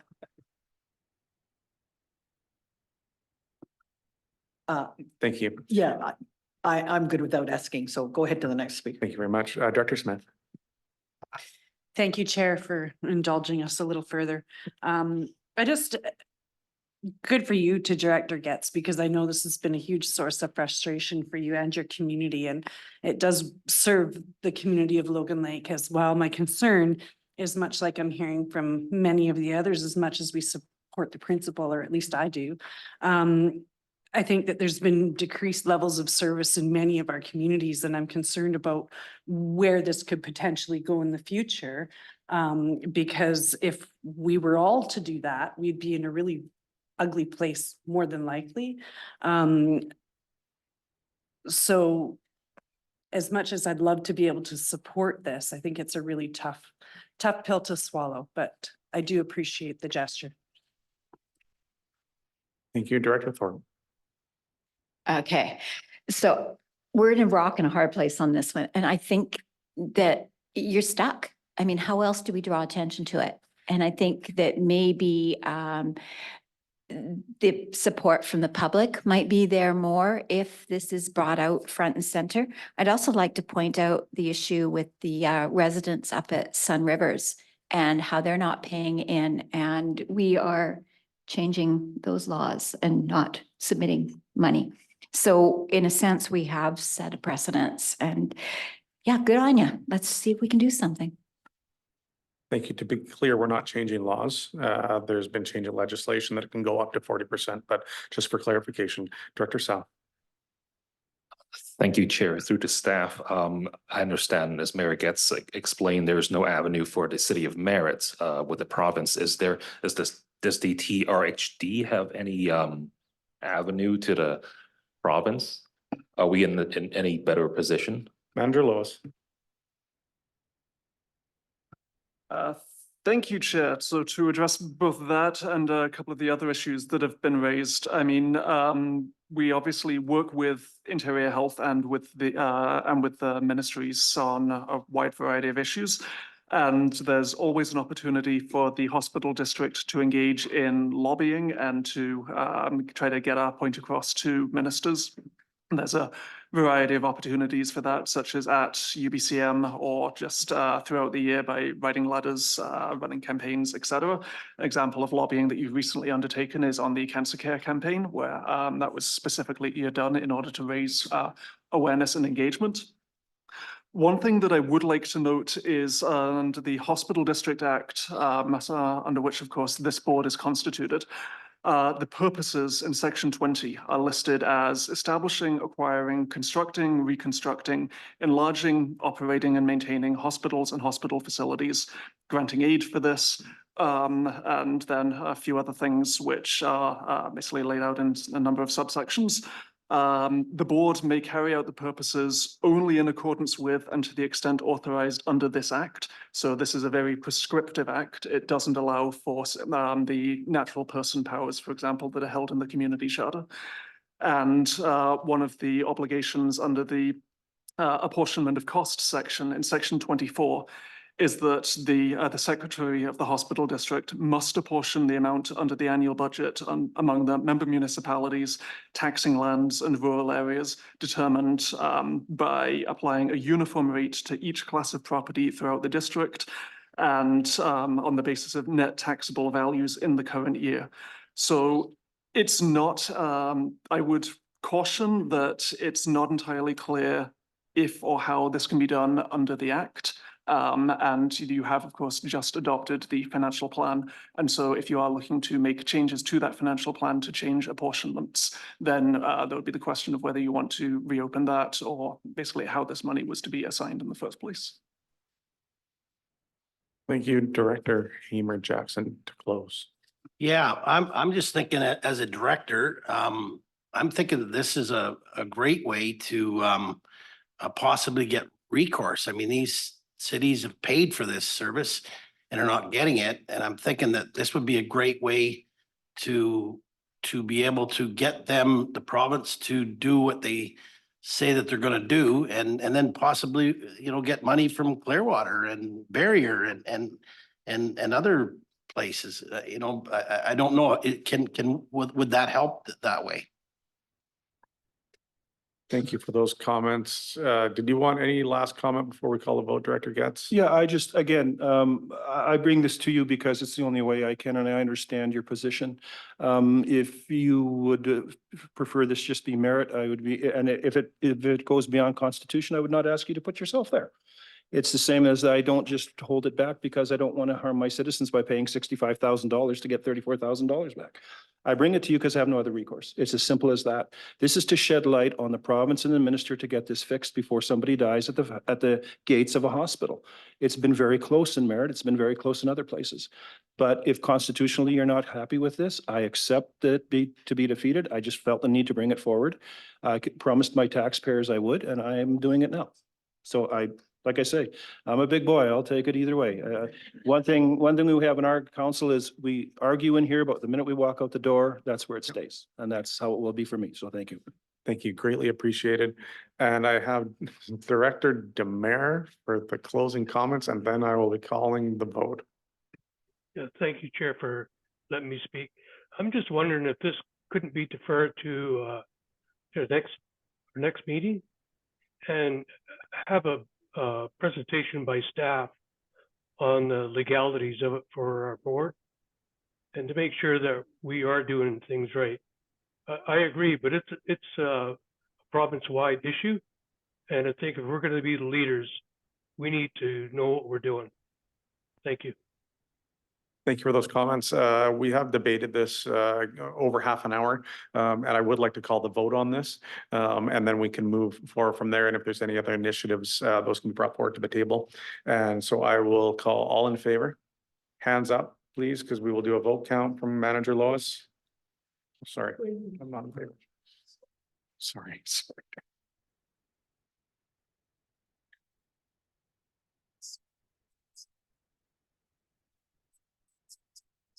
Director Demare, are you in favor or opposed?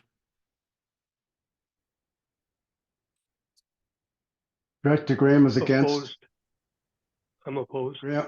Director Graham's opposed. Thank you. Manager Lois, are you good?